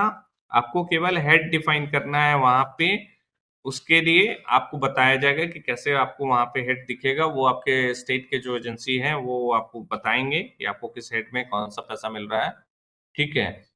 तो मदर सैंक्शन बेसिकली जब मैं बोलूं तो आप समझिए कि वो सेंट्रल शेयर का पार्ट में बता रहा हूं, ठीक है। सिमिलरली क्या होगा कि सेंट्रल शेयर मिल गया मतलब 60% मिल गया, लेकिन पेमेंट जाना है 100%, तो फिर 40%, तो 40% आपका स्टेट शेयर होता है। तो स्टेट शेयर कहां से मिलेगा आपको, तो स्टेट शेयर में आप देखिएगा कि आपका अभी जो हम लोग डीडीओ का चर्चा कर रहे थे, वो डीडीओ का चर्चा इसलिए कर रहे थे कि जो स्टेट शेयर का पार्ट होगा वो थ्रू डीडीओ ही आपको अवेलेबल होगा। वो कैसे होगा, तो अभी का जो प्रोसेस था कि मैंने बताया आपको कि विभाग के कंट्रोलिंग क्या करते थे कि एसएनए के डीडीओ को अलॉटमेंट दे देते थे, एसएनए के डीडीओ ट्रेजरी से बिल ड्रॉ करके वो फिर बैंक अकाउंट में ले जाते थे। लेकिन अब यहाँ पे क्या होगा कि आपके विभाग के जो कंट्रोलिंग होंगे वो आपके एसएनए के डीडीओ को अलॉटमेंट देंगे, और वो एसएनए के जो डीडीओ हैं आपके, वो क्या करेंगे कि फिर उस अलॉटमेंट का सब अलॉटमेंट करेंगे। सब अलॉटमेंट किसको जाएगा, तो आप जैसे डिस्ट्रिक्ट लेवल पे आप हैं तो आपको जाएगा सब अलॉटमेंट, ठीक है, आपको जाएगा। फिर आपके पास जब सब अलॉटमेंट गया तो फिर आपके जो डीडीओ होंगे, अगर आपके नीचे भी चाइल्ड एजेंसी है तो फिर आपको भी उसका सब अलॉटमेंट करना उस डीडीओ को। तो मैं जैसे आप ड्राइंग लिमिट सेट करते होइएगा पीएफएमएस में, तो स्टेट ने डिस्ट्रिक्ट का किया, डिस्ट्रिक्ट ने फिर ब्लॉक का किया। सिमिलरली क्या होगा कि वही कॉन्सेप्ट है यहाँ पे, स्टेट के डीडीओ ने डिस्ट्रिक्ट के डीडीओ को दे दिया, फिर डिस्ट्रिक्ट के डीडीओ ने ब्लॉक के डीडीओ को दे दिया अलॉटमेंट, ठीक है। उसमें क्या होता है, जब आप अलॉटमेंट करते हैं तो आपको अपना जितना खर्चा करना होता है आप अपना रख के ही रेस्ट अमाउंट को आप अलॉटमेंट मतलब ड्राइंग लिमिट देते हैं। तो सिमिलर कॉन्सेप्ट यहाँ पर भी है। मदर सैंक्शन में भी आपको करना क्या है कि आपको जितना मिलेगा उसमें से आपको जितना रखना है आप उतना रख के रेस्ट अमाउंट को ही आप अपने चाइल्ड एजेंसीज को देंगे, ठीक है। तो मदर सैंक्शन में आपको इस तरीके से यहाँ पे दिखेगा, यहाँ पे जाइएगा details of mother sanction limit for child agency, इसमें जाइएगा, आपको पहले एसएलएस सेलेक्ट करना होगा।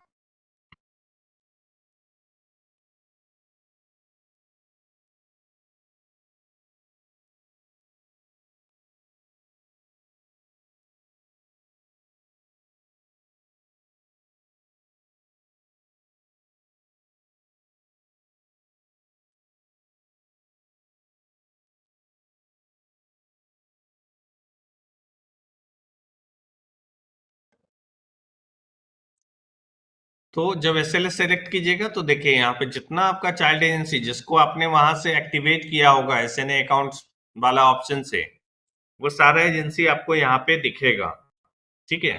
तो जिस एजेंसी को भी आपको ड्राइंग लिमिट देना है उस एजेंसी का यहाँ पे सामने दिखेगा, यहाँ पे अमाउंट का कॉलम है और यहाँ पे बाय डिफॉल्ट ऐड दिया हुआ है, ठीक है, ऐड है। और इसमें सब का भी ऑप्शन है, मतलब जैसे पीएफएमएस में दिखता है ना कि प्लस कर देते हैं तो मतलब चला जाता है उस ड्राइंग लिमिट, और माइनस कर देते हैं तो वो लिमिट आप रिवोक करते हैं। तो सेम चीज आपको यहाँ पर भी है कि मदर सैंक्शन का लिमिट जब आप देंगे तो हमेशा एक चीज का ध्यान रखिएगा, पहला तो कि आप दे रहे हैं उसको सेंट्रल शेयर का, मतलब अगर किसी जिला को अगर 50 लाख का लिमिट आपको देना है, टोटल खर्चा अगर उसका 50 लाख का है, तो अगर 60-40 स्कीम है आपका, तो आपको मतलब यहाँ से जो ये जो लिमिट दीजिएगा एसएनए स्पर्श से, वो यहाँ से आप मात्र 30 लाख का ही दीजिएगा, क्योंकि आपको सेंट्रल शेयर का लिमिट देना है। मदर सैंक्शन का लिमिट दे रहे हैं मतलब सेंट्रल शेयर का लिमिट दे रहे हैं।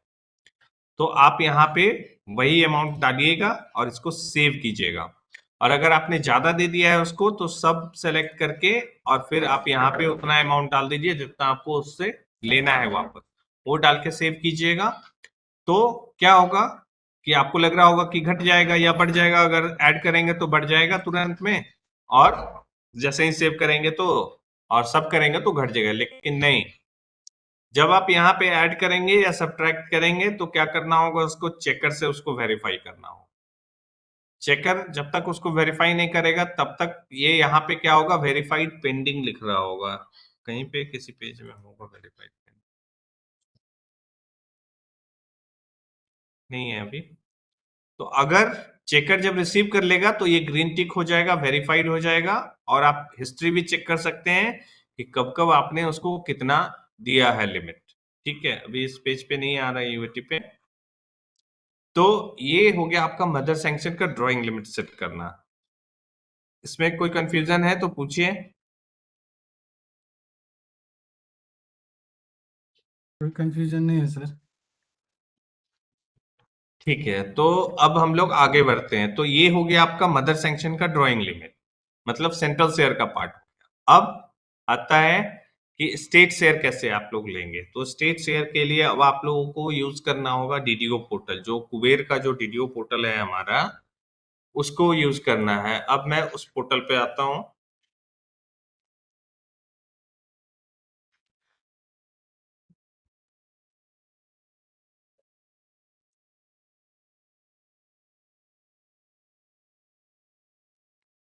ये पेज आप दिख रहा है सब लोगों को। इस पोर्टल से आप लोग वाकिफ होंगे, Kuber DDO level bill management system.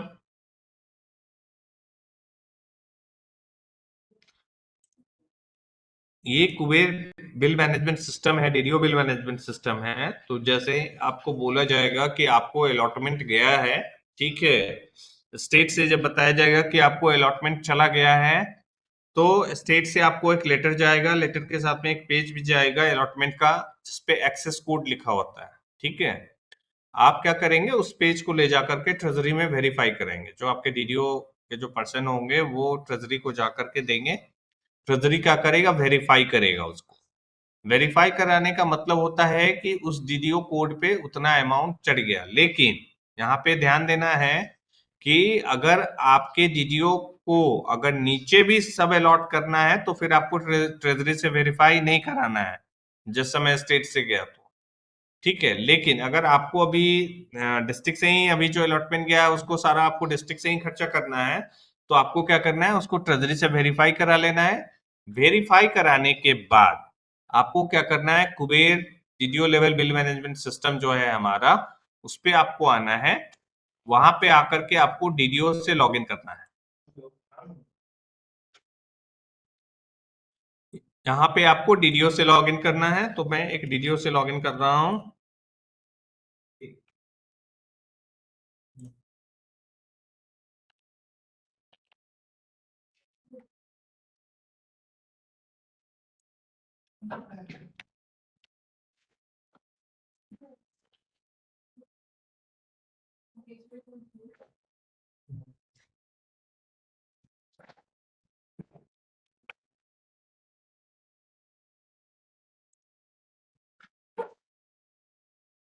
ठीक है, तो ये हम लोग डीडीओ के लॉगिन में आ गए। डीडीओ के लॉगिन में आ गए तो आपको क्या करना है, यहाँ पे सिस्टम मैनेजमेंट के अंदर जाना है। सिस्टम मैनेजमेंट के अंदर आपको मिलेगा option set TSA fund limit का। सेट टीएसए फंड लिमिट पे जब जाएंगे तो यहाँ ड्रॉप डाउन में आपको अपना स्कीम दिखेगा। आपको अपना स्कीम सेलेक्ट करना है, या एक ही स्कीम रहेगा तो एक ही स्कीम दिखेगा यहाँ पे, और सर्च करना है। तो जब आप ट्रेजरी से वेरीफाई करा लीजिएगा तो फिर आपको यहाँ पे इस तरीके से दिखेगा कि कौन कौन से बिल हेड में आपको अलॉटमेंट मिला है, मतलब टीएसपी हेड में, ओएसपी हेड में, एससीएसपी हेड में, किस हेड में आपको अलॉटमेंट मिला है वो आपको यहाँ पे दिखेगा, और टोटल अलॉटमेंट अमाउंट भी दिखेगा कि कितना अलॉटमेंट मिला है आपको। ठीक है, यहाँ पे देखिएगा तो अलॉटमेंट आप में देखिएगा तो सी भी मिलेगा और एस भी मिलेगा, मतलब सेंट्रल शेयर भी मिलेगा और स्टेट शेयर भी मिलेगा आपको। तो यहाँ पे देखिएगा मदर सैंक्शन में मैंने बताया था कि वो केवल सेंट्रल शेयर का है। ठीक है, तो वहां क्या है कि वो सेंट्रल शेयर का एक वर्चुअल लिमिट है, एक आपको एक लिमिट दिया गया है कि आप उससे ज्यादा खर्चा नहीं कर सकते, लेकिन खर्चा तभी होगा जब आपके बजट में प्रोविजन होगा। तो बजटरी अलॉटमेंट में जब तक आपको सी में भी नहीं मिलेगा फंड अलॉटमेंट, तब तक आप खर्चा ही नहीं कर सकते हैं। इसलिए जब अलॉटमेंट जाएगा आपको तो सी में भी मिलेगा और एस में भी मिलेगा। ठीक है, तो सी और एस दोनों में आपको अलग अलग हेड देख लीजिए, ओएसपी हेड है, एससीएसपी हेड है और टीएसपी हेड है। ठीक है, तीनों हेड में आपका क्या है कि आपको अलॉटमेंट मिलेगा, यहाँ अमाउंट दिखेगा।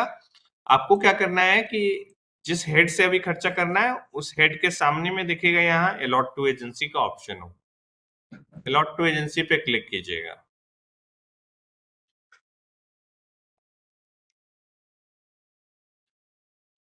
अलॉट टू एजेंसी पे जब क्लिक कीजिएगा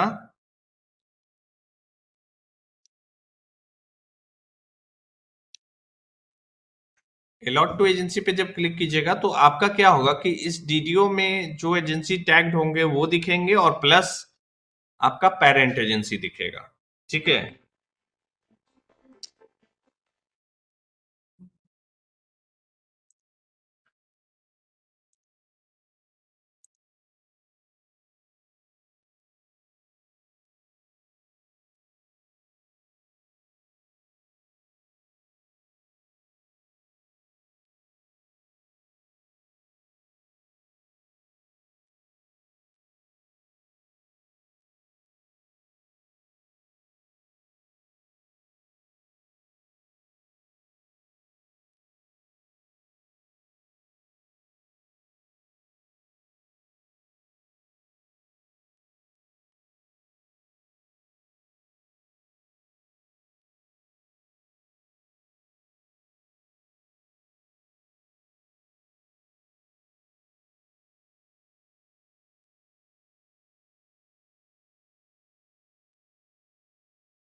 तो अभी क्या है आपका कि यहाँ पे मान लीजिए आपका डिस्ट्रिक्ट एजेंसी दिखते रहेगा, उस एजेंसी के सामने आप क्या करेंगे, जितना भी आपका हेड बैलेंस दिखेगा यहाँ डीडीओ पे, वो अमाउंट आप यहाँ पे लेकर के इसको सेव करेंगे। ठीक है, सेव कर दीजिएगा तो ये क्या होगा कि उस एजेंसी में चला गया। और आप व्यू करके चेक भी कर सकते हैं कि कब कब आपने इस हेड से अलॉटमेंट लिया है। ठीक है, तो वो इस तरीके से आपको हिस्ट्री भी सर दिखेगा। इसमें हाँ, सेंट्रल शेयर तो एसएनएस पर से वहां से अलॉट कर दिया और स्टेट शेयर जो रहेंगे 40% वो यहाँ से हाँ, लिमिट करेंगे क्या? नहीं, मैंने क्या बोला, इसलिए मैंने पहले ही बोला आपको कि ये बजटरी अलॉटमेंट है, तो बजटरी अलॉटमेंट में आपको सेंट्रल शेयर का भी लिमिट देना है और स्टेट शेयर का भी लिमिट देना है। तो सेंट्रल शेयर में आप उतना ही देंगे जितना आप मदर सैंक्शन मिला है आपको लिमिट में। ठीक है, यस सर। दोनों टैली करना चाहिए। अच्छा, तो उसके अकॉर्डिंगली आपको करना है। तो यहाँ पे आपका जो एजेंसी होगा वो यहाँ पे अमाउंट डाल करके सेव कर दीजिएगा, वो सेव हो जाएगा। ठीक है, और व्यू कीजिएगा तो व्यू में दिखेगा भी कब कब आपने डाला है। इसके अलावा अगर गलती से आपने ज्यादा लिमिट दे दिया इस एजेंसी को, तो इसको भी रिवोक करने का ऑप्शन है यहाँ पे सिस्टम मैनेजमेंट में ही, टीएसए फंड रिवोक का। ठीक है, इस पे जब क्लिक करेंगे फिर वैसे ही एसएलएस दिखेगा, हमको सर्च करेंगे तो जिस जिस एजेंसी को आपने लिमिट दिया होगा वो एजेंसी यहाँ पे दिखेगा, उसका हेड्स दिखेगा, प्लान टाइप दिखेगा। आपको जिस हेड से ड्रॉ करना है उसका लिमिट रिवोक करना है, यहाँ पे उतना अमाउंट डाल करके सेव कर दीजिएगा, उतना अमाउंट उसका रिवोक हो जाएगा। ठीक है, और हिस्ट्री भी चेक कर सकते हैं व्यू करके, इस तरीके से हिस्ट्री भी दिखेगा। तो मतलब ऐसा नहीं है कि गलती हो जाए तो उसको सुधारने का ऑप्शन है कि नहीं है, तो गलती होगा तो उसको सुधारने का भी ऑप्शन है, लेकिन कोशिश कीजिएगा कि गलती ना हो। ठीक है, और एक चीज हमेशा ध्यान रखिएगा, जब स्टेट से डिस्ट्रिक्ट को जब अलॉटमेंट मिले तो डिस्ट्रिक्ट, अभी जैसे मैंने बताया कि आपको ट्रेजरी से वेरीफाई कराना है, तो ऐसा नहीं कि आप तुरंत पहले ट्रेजरी से ही वेरीफाई करा लीजिएगा। इसलिए क्योंकि अगर आपको ब्लॉक लेवल से पेमेंट करना होगा तो उस केस में आपको ट्रेजरी से वेरीफाई नहीं कराना है। उस केस में आपको पहले सब अलॉटमेंट करना है, उसके बाद आप ट्रेजरी से वेरीफाई कराएंगे। ठीक है, तो और अगर डिस्ट्रिक्ट लेवल से ही सारा पेमेंट, अगर अभी जो मान लीजिए अलॉटमेंट जाएगा आपको, अगर वो डिस्ट्रिक्ट लेवल से ही पेमेंट होना है सारा, तो फिर आप ट्रेजरी से जाकर के वेरीफाई करा लीजिए, और फिर तब ये जो अभी स्टेप्स मैंने दिखाया आपको लिमिट सेट करने का, ये वाला स्टेप्स आपको करना है। ठीक है, यहाँ पे कुछ क्वेरी है कि नहीं का तो पूछिए। सर ये तो भी मतलब से लिमिट सेट हो गया है एसएनएस पर्स में, तो सेंट्रल शेयर किया एक एक करके सर, जैसे हम लोग यहाँ पे एसएनएस पर्स से तो स्टेट से सेंट्रल शेयर को लिमिट किए, और यहाँ पे आके दोनों को एक साथ लिमिट कर देंगे ना। हाँ, यहाँ पे सेंट्रल स्टेट दोनों का लिमिट करना है, लिमिट कर सकते हैं सर।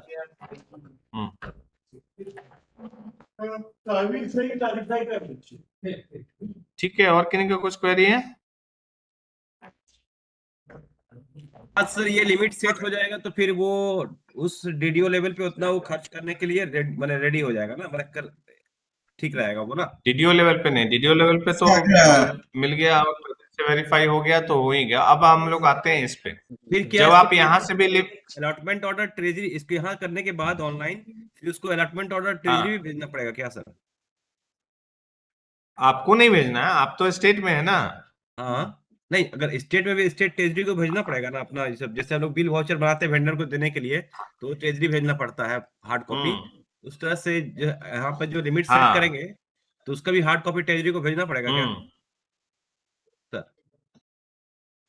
नहीं, मैं समझा नहीं। धमा से बात कर रहे हैं सर। टैक्स हाँ बोलिए। एप्लीकेशन कैसे होगा सर इसमें? अगर टैक्स किसी का हम काट रहे हैं, टैक्स काट रहे हैं तो सर किसी का? अरे भैया, अभी हम पेमेंट पे आए नहीं है, ये तो अभी आपको लिमिट ही मिल रहा है। अच्छा अच्छा, ये अभी आपको क्या लग रहा है, अभी पेमेंट थोड़ी ना कर रहे हैं हम लोग, ये तो अभी आपको ड्राइंग लिमिट मिल रहा है, मदर सैंक्शन का ड्राइंग लिमिट और डीडीओ का ड्राइंग लिमिट। ठीक है, जब तक ये दोनों नहीं मिलेगा तब तक पेमेंट आपका इनिशिएट नहीं हो सकता है। जी सर।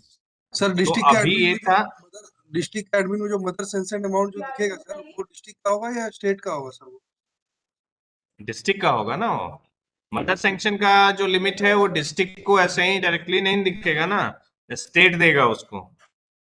डायरेक्ट मदर सैंक्शन केवल स्टेट के लॉगिन में दिखेगा। उसके बाद जो भी होगा, डिस्ट्रिक्ट के लॉगिन में आपको लिमिट मिला है मदर सैंक्शन का, वो स्टेट देगा आपको, मदर सैंक्शन ही बोला जाएगा उसको। ठीक है, तो वो मदर सैंक्शन आपको स्टेट देगा लिमिट। अब मैं आता हूं यहाँ पे चेकर में। अब आपका क्या हुआ, मदर सैंक्शन का भी ड्राइंग लिमिट मिल गया और डीडीओ का भी ड्राइंग लिमिट मिल गया। तो अब हम लोग क्या करते हैं कि एसएनएस पर्स पे अब हम लोग को सबसे पहले क्या करना होगा, चेकर से लॉगिन करना है।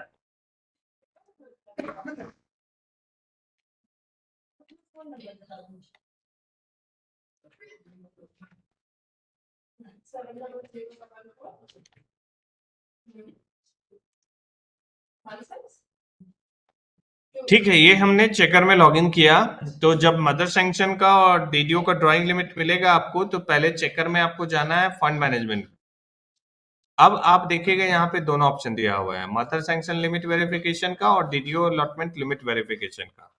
आपको क्या करना है, एक एक करके दोनों ऑप्शन यूज करना है। मदर सैंक्शन लिमिट वेरिफिकेशन, इस पे क्या होगा कि जब मदर सैंक्शन का जो आपको लिमिट मिलेगा उसका डिटेल इस तरीके से यहाँ पे रहेगा, और यहाँ पे रिसीव नाउ का ऑप्शन रहेगा। उस पे जब क्लिक करेगा चेकर, तब ये स्टेटस अप्रूव्ड हो जाएगा। ठीक है, और दूसरा है आपका डीडीओ अलॉटमेंट लिमिट वेरिफिकेशन का, तो उसको क्लिक करेंगे तो यहाँ पे आपको एसएलएस अपना सेलेक्ट करना होगा और प्रोसेस करना होगा। तो क्या होगा कि जो भी हेड में आपको वहां से अलॉटमेंट मिला डीडीओ वाले लॉगिन से, जो अभी हम लोगों ने किया, वो हेड यहाँ पे दिखेगा, सी दिखेगा, एस दिखेगा, इधर अमाउंट दिखेगा। आपको क्या करना है कि इस तरीके से आपको एक चेकबॉक्स दिखेगा। ठीक है, चेक बॉक्स को सेलेक्ट करके इसको क्या करना है, सबमिट पे क्लिक कर दीजिएगा। तो सबमिट पे क्लिक कर दीजिएगा तो फिर ये लिखा हुआ आ जाएगा अनवेरीफाइड नाउ, तो आपको कुछ करना नहीं है उसके बाद। तो उसके बाद आपको यहाँ पे टोटल अलॉटमेंट अमाउंट आपको दिखेगा कि कितना आपको अलॉटमेंट अभी मिला है। ठीक है, जब आप उसको चेक बॉक्स पे टिक करके सबमिट कर दीजिएगा तब यहाँ पे टोटल अलॉटमेंट दिखेगा। तब हो गया कि आपने मदर सैंक्शन भी रिसीव कर लिया लिमिट और डीडीओ अलॉटमेंट का भी रिसीव कर लिया आपने लिमिट। अब क्या होगा, अब जो है वो मेकर बिल बना सकता है। लेकिन यहाँ पे जब चेकर का लॉगिन मैंने किया है तो आपको बता दूं, वेंडर जो आप लोग क्रिएट कर रहे थे तो मैंने बोला था वेंडर को भी वेरीफाई करेगा चेकर। तो वेंडर वेरीफाई करने के लिए चेकर को जाना होगा वेंडर मैनेजमेंट के अंदर, वेंडर अकाउंट वेरिफिकेशन का ऑप्शन है, उस पे जाएगा। उस पे जाएगा तो जितना भी वेंडर क्रिएटेड होगा वो इस तरीके से यहाँ पे दिखेगा और उसको क्या करना है, व्यू बैंक डॉक्यूमेंट पे क्लिक करेगा।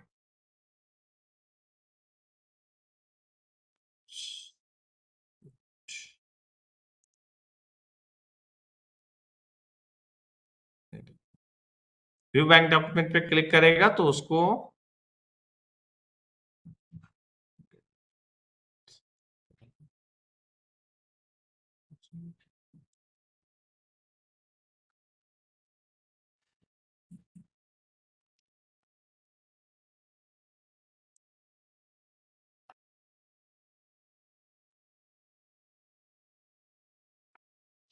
सर वहां पर जब लोग ड्राइंग लिमिट सेट करते हैं तो ड्राइंग लिमिट सेट कर दिए, जैसे कि वो मेकर किया, उसके बाद डीडीओ लॉगिन पे कर दिया और उसके बाद ये वेंडर से उसको ड्राइंग लिमिट, एक सेकेंड, ड्राइंग लिमिट कौन सेट किया? जैसे स्टेट सेट कर रहा है तो स्टेट अपना मेकर से पहले अपने अपना एडमिन से मेकर से नहीं, एडमिन से किया और डीडीओ लेवल से कर हम्म। दिया। उसके बाद और कुछ करना नहीं पड़ता ना, जो सर जितना बताया होता है उतना ही है।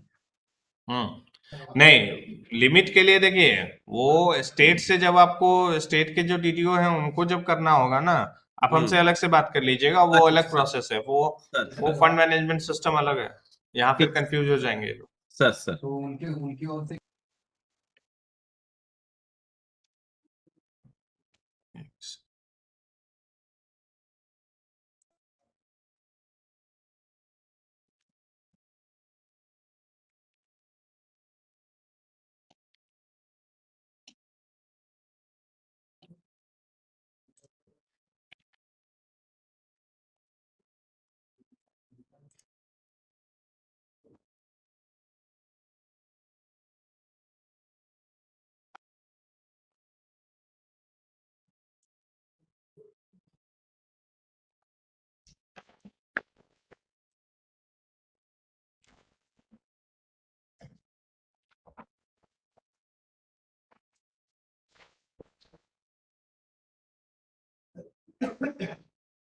और कुछ एरर आ रहा है इसमें तो वो खुल नहीं रहा है। ठीक है, तो वो बैंक डॉक्यूमेंट को व्यू करके और वहीं पे वेरीफाई नाउ का ऑप्शन होगा, वो टिक कर देगा तो वो वेरीफाई हो जाएगा। तो इसी तरीके से ये जो टिक मार्क दिख रहे हैं आप लगा हुआ चेक बॉक्स के अंदर, वो ऐसा जब हो गया मतलब वो वेरीफाइड हो गया आपका वेंडर। और देखिए उसका जो वेंडर आईडी जैसे पीएफएमएस पे क्रिएट होता है वैसे ही यहाँ पे पेई आईडी बनता है और वो पेई आईडी इस तरीके से आपका रहेगा, यही सीक्वेंस रहेगा हमेशा। ठीक है, यहां तक में किन्हीं का कुछ क्वेरी है तो पूछिए, क्योंकि आज मैं यहीं तक बता पाऊंगा। ठीक है, जो मेन बेसिक चीजें थी वो आपको आज मैंने बता दिया है, फिर रेस्ट आपका जब जब भी आपका सर मेरा एक ये क्वेरी है सर। बोलिए। सर जैसे कि सर ड्राइंग लिमिट सेट किए कुबेर से भी और हमारे इससे भी एडमिन से भी, देन सर उसके बाद कोई हार्ड कॉपी ट्रेजरी को भी भेजना होगा सर? उस तरह का नहीं, कुछ प्रावधान है सर? नहीं नहीं नहीं। एंड हाँ ओके सर।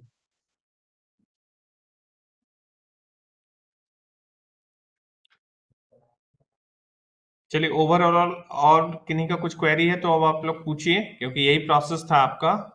मैंने आपको बता दिया एडमिन एजेंसी के थ्रू आपको मेकर चेकर कैसे बनाना है, अपना चाइल्ड एजेंसी का कैसे लॉगिन जनरेट करेंगे आप, मेकर के लॉगिन से आप वेंडर कैसे क्रिएट करेंगे आप, और ये लिमिट कैसे आप लोग को असाइन करेंगे या फिर लिमिट रिसीव कैसे करेंगे मदर सैंक्शन का और डीजीओ लेवल। तो जो स्टार्टिंग प्रोसेस होता है वो ये इतना प्रोसेस होता है। ये लग रहा होगा अभी आप लोग के लिए, चूंकि फर्स्ट टाइम है तो लग रहा होगा कि बहुत ज्यादा लेंदी हो गया है, लेकिन नहीं, मैं एक बार आपको ओवरव्यू दे रहा हूँ कि कैसे कैसे क्या प्रोसेस होता है। ठीक है, ये जब लिमिट मिल जाता है आपका ना, उसके बाद मेकर क्या करता है, बिल बनाना शुरू करता है। बिल बनाता है, वो बिल बनाने के बाद वो क्या करेगा, मेकर उस बिल को चेकर को फॉरवर्ड कर देगा। आपके पीएफएमएस में क्या होता है कि मेकर ने बिल बना के सबमिट कर दिया चेकर को, तो चेकर के यहाँ से ही पेमेंट के लिए चला जाता है वो। लेकिन नहीं, यहाँ पे क्या होगा कि मेकर उस बिल को फॉरवर्ड करेगा चेकर को, चेकर फिर वेरीफाई करेगा उस बिल,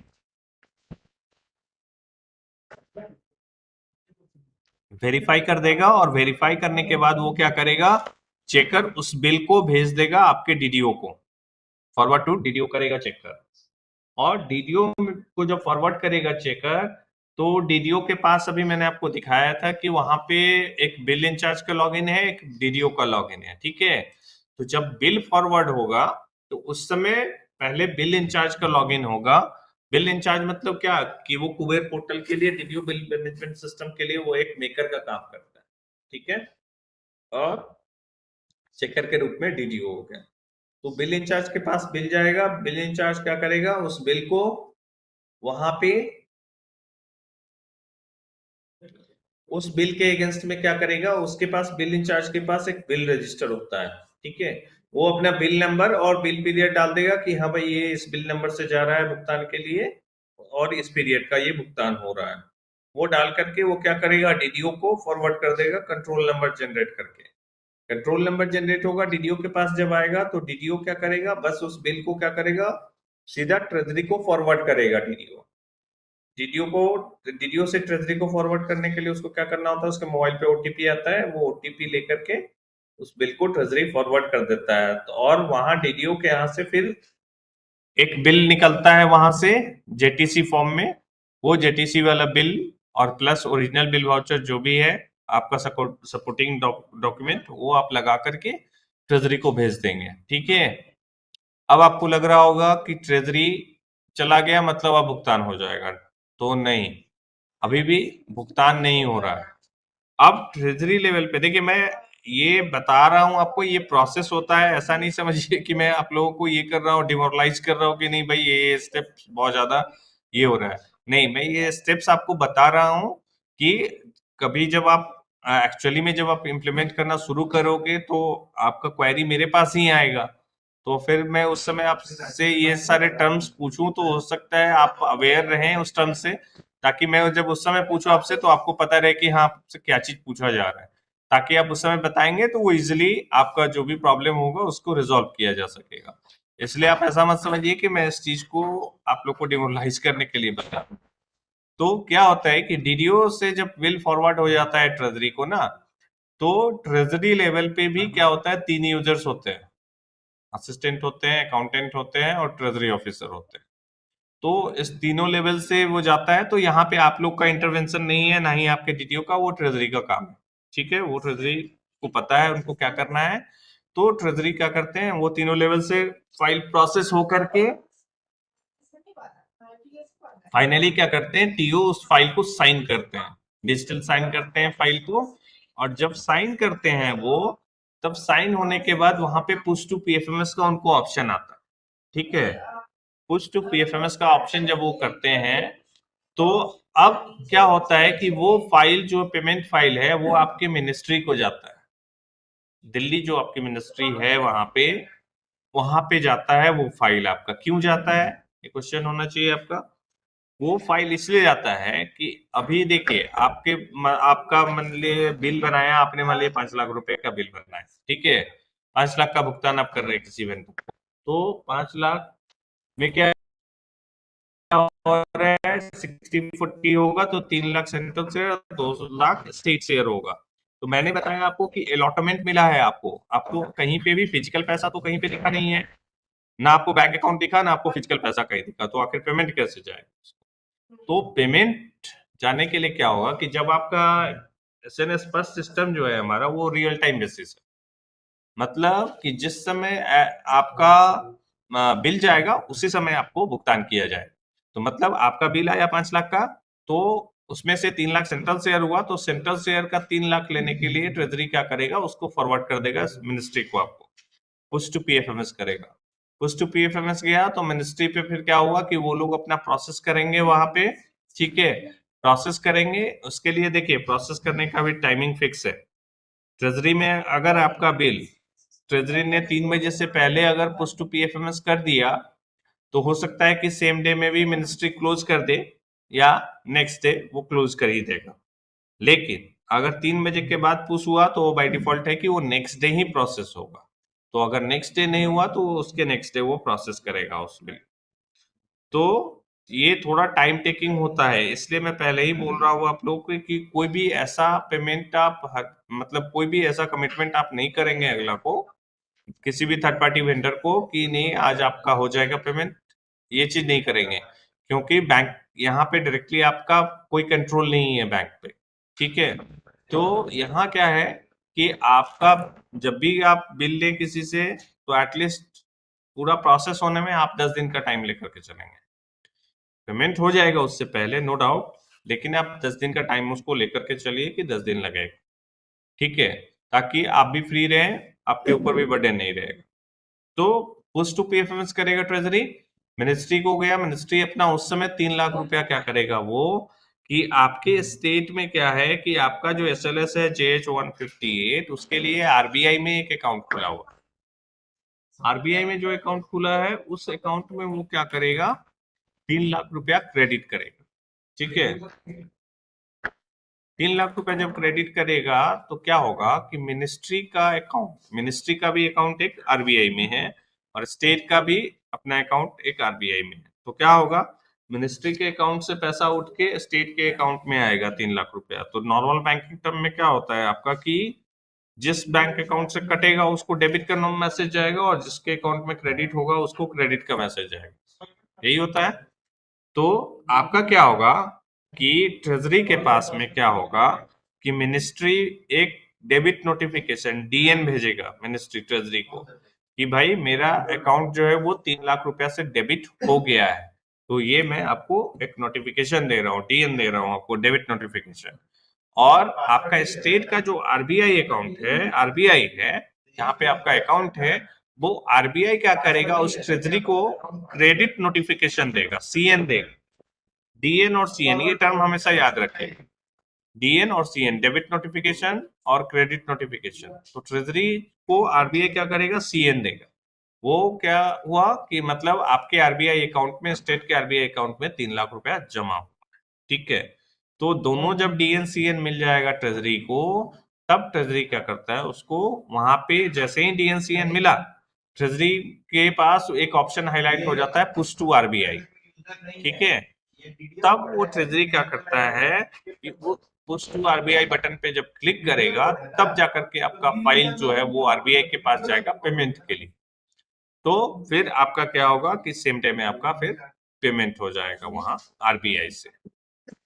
तो ये पूरा एक चैनल होता है, प्रोसेस होता है। इन केस अगर आपका पेमेंट हुआ, आपका मान लीजिए आप कर रहे हैं, किसी को जीएसटी का भुगतान कर रहे हैं, आपने जीएसटी डिडक्शन किया है, तो जिस समय चेकर से एसएनएस पर्स में चेकर से जब डीडीओ को बिल फॉरवर्ड करेंगे उस समय आपको क्या करना होगा, एक सीपिन आपको जनरेट करना होगा जीएसटीएन पोर्टल से, उतना अमाउंट का जितना अमाउंट का आप जीएसटी काट रहे हैं, ठीक है। तो वो सीपिन आपको वहां एसएनएस पर्स पोर्टल पे आपको एंट्री करना होगा। तो जीएसटीएन के केस में क्या होगा कि अगर आप सीपिन एंट्री करेंगे, मान लीजिए पेमेंट प्रोसेस होते होते सीपिन का जो वैलिडिटी होता है वो 14 दिन का होता है, तो प्रोसेस होते होते कभी हुआ कि आपका सीपिन एक्सपायर कर गया, तो क्या होगा उस केस में कि आपका जो वेंडर है, वेंडर को तो पेमेंट हो जाएगा, वेंडर को जो ग्रॉस अमाउंट नेट अमाउंट जाना था वो नेट अमाउंट चला जाएगा, बस केवल जीएसटी वाला जो अमाउंट है वो फेल हो जाता है, ठीक है। वो फेल हो जाएगा तो उसको फिर से आपको रीइनिशिएट करने का ऑप्शन सीधा एसएनएस पर्स के मेकर में आपको दिखेगा। एसएनएस पर्स के मेकर में आपको दिख जाएगा कि हाँ भाई ये आपको रीपेमेंट के लिए दिख रहा है, मतलब इसका फेल हो चुका है, ठीक है, जीएसटी का। तो जीएसटी का पेमेंट आपको फिर से इनिशिएट करना होगा। अगर वो केस होता है तो इसी तरीके से है आपका ये सारा प्रोसेस होता है। ये प्रोसेस एक ओवरव्यू के रूप में मैंने आपको बताया है। जब आप लाइव में आएंगे आपको सारा प्रोसेस दिखेगा। हम लोग जब लाइव कभी ट्रेनिंग करेंगे तो फिर उस समय आपको लाइव बिल बना करके भी दिखाएंगे कैसे आपका बिल बना है और कैसे आपका फिर काम हो। ठीक है, तो आज के लिए मेरे तरफ से इतना ही है। अब आप लोग कुछ क्वेरी है तो आप लोग पूछिए। सर ये जो एक्सपेंडिचर जो है, एक एक करके प्लीज। सर ये जो एक्सपेंडिचर है, मतलब जो वहां पर जो स्टेटस हम देखते हैं हम लोग पीएफएमएस में, जैसे आपने बताया था रिपोर्ट नंबर 5 को देखने के लिए, तो उसमें 3-4 तरह का उसमें स्टेटस आता है। एक स्टेटस आता है कि पेंडिंग और मैं बोला ना कि वो मिनिस्ट्री पे भी 3-4 लेवल होता है। ठीक है, मिनिस्ट्री पे क्या होता है, पीएओ ऑफिस होता है, प्रिंसिपल एओ ऑफिस होता है, सीसी ऑफिस होता है वहां पे। ठीक है, और पीडी होता है। तो ये 3-4 लेवल से आपका फाइल गुजरता है। ठीक है, तो अगर वो उस चारों लेवल से अगर कंप्लीट हो जाता है तो सीधा स्टेटस उसका क्लोज हो जाता है। ठीक है, मतलब मिनिस्ट्री ने आपका भेज दिया वहां से डीएन। ठीक है, तो वो स्टेटस क्लोज हो जाता है। अगर नहीं अभी प्रोसेस में ही है तो जिस लेवल पे प्रोसेस में होगा उस लेवल पे वहां पे दिखा रहा होगा स्टेटस आपको। कभी प्रिंसिपल एओ डीएस अभी तक पेंडिंग, प्रिंसिपल एओ डीएससी पेंडिंग, अप्रूव और पेंडिंग सैंक्शन। हाँ तो बस मिला। हाँ तो बस अभी वेट कीजिए। वो आपका जो है ना फाइल आपका अप्रूव हो गया है। ठीक है, लेकिन सैंक्शन अभी आपका क्रिएट नहीं किया है वो लोग। वो सैंक्शन जनरेट वही लोग करेगा, मिनिस्ट्री ही करता है। ठीक है, वो मिनिस्ट्री लेवल पे पेंडिंग रहता है वो ना। अगर वहां दिख रहा है मतलब जैसे ही आपको मैं वही बोल रहा हूँ कि स्पर्श 05 में अगर आपका दिख रहा है वो फाइल तो आप समझिए कि ट्रेजरी लेवल का काम अभी खत्म हो गया, वो मिनिस्ट्री लेवल का है। जब तक वहां पे स्टेटस क्लोज नहीं हो रहा है तब तक आपको मिनिस्ट्री को ही बात करना है, मिनिस्ट्री से, क्योंकि उसके उस लेवल पे यहाँ ना ट्रेजरी कुछ कर पाएगा ना हम लोग कुछ कर पाएंगे। और वहां क्लोज हो गया तब अगर फिर भी अगर मतलब आप पेमेंट नहीं किया वेंडर को तब फिर ट्रेजरी लेवल तो ट्रेजरी में फिर आप ट्रेजरी में फिर आप क्वेश्चन ठीक है। हाँ बोलिए अब क्या है। सर सॉरी सर, एक कंफ्यूजन है इसलिए सोचे पूछ ले। सर ये बोल रहे थे कि सर आपने सर जैसा बताया सर एसएनए स्पर्स हम लोग के लिए sir mainly for the RGSA fund है। तो सर जब आरजीएसए फंड के लिए हम मतलब पंचायती राज कि सर हम लोग एसएनए स्पर्स यूज कर रहे हैं, तो सर हम लोग सर मदर सेक्शन लिमिट में तो सेंट्रल शेयर फंड ही केवल होगा। तो सर हम लोग के केस में तो सर स्टेट शेयर फंड का तो क्योंकि सर आरजीएसए तो फुली सेंट्रल फंड है सर, तो सर हम लोग को कौन स्टेट बताया शेयर आपको? फंड में तो कुबेर में कुछ करने की जरूरत ही नहीं पड़ेगी। नहीं नहीं नहीं नहीं, अगर देख लीजिए मैं बता दूं, एक तो पहले आपका ये आरटीएस उसमें स्टेट नहीं है और सेंट्रल शेयर भी है, 60-40 का रेशियो है। मैं एक चीज क्लियर कर देता हूँ। नहीं ठीक है, उनका क्वेश्चन सही है, बस तो उनको ये पता नहीं कि 100% नहीं है आपका ये रेशियो में है। ठीक है, अब रेशियो जो भी है 60-40 है वो कोरिंदम जी बताएंगे। दूसरा नंबर ये चीज है कि अगर 100% सीबी अगर है ना, लेकिन अगर वो सेंट्रली स्पॉन्सर्ड स्कीम है तो उसके लिए सी में, जैसे मैंने वहां दिखाया ना आपको कि सी में भी बजटिंग हुआ है और एस में भी बजटिंग हुआ है। तो जहां पे एस नहीं होगा, एस 0 होगा, वहां पे केवल आपको सी का बजटिंग का अलॉटमेंट मिलेगा, लेकिन बजटरी अलॉटमेंट होना जरूरी है। तो इसलिए यहाँ पे कंफ्यूज मत होइएगा। अगर एस नहीं है तो सी का भी नहीं जाएगा वहां से, क्योंकि मदर सैंक्शन ले लिया। ठीक है, ओके, थैंक यू सर। और किन्हीं का कुछ क्वेरी है? सर जैसे कि एक्सपेंडिचर प्रोसेस वाला जो एक बार वो बाद में करेंगे क्या? अब अभी अरिंदम जी एक्चुअली बहुत सारा कॉल आ रहा है, आप जान ही रहे हैं मेरा। ठीक है, तो अभी और चूंकि मीटिंग भी आपका अचानक से शेड्यूल हुआ है तो अभी मैं उतना ज्यादा टाइम नहीं दे पाऊंगा। Right sir. ऑलरेडी 2 घंटे होने ही जा रहे हैं फिर भी। हाँ सर। ठीक है, ठीक है, तो अभी मैं कंक्लूड करता हूँ। Thank you thank you sir.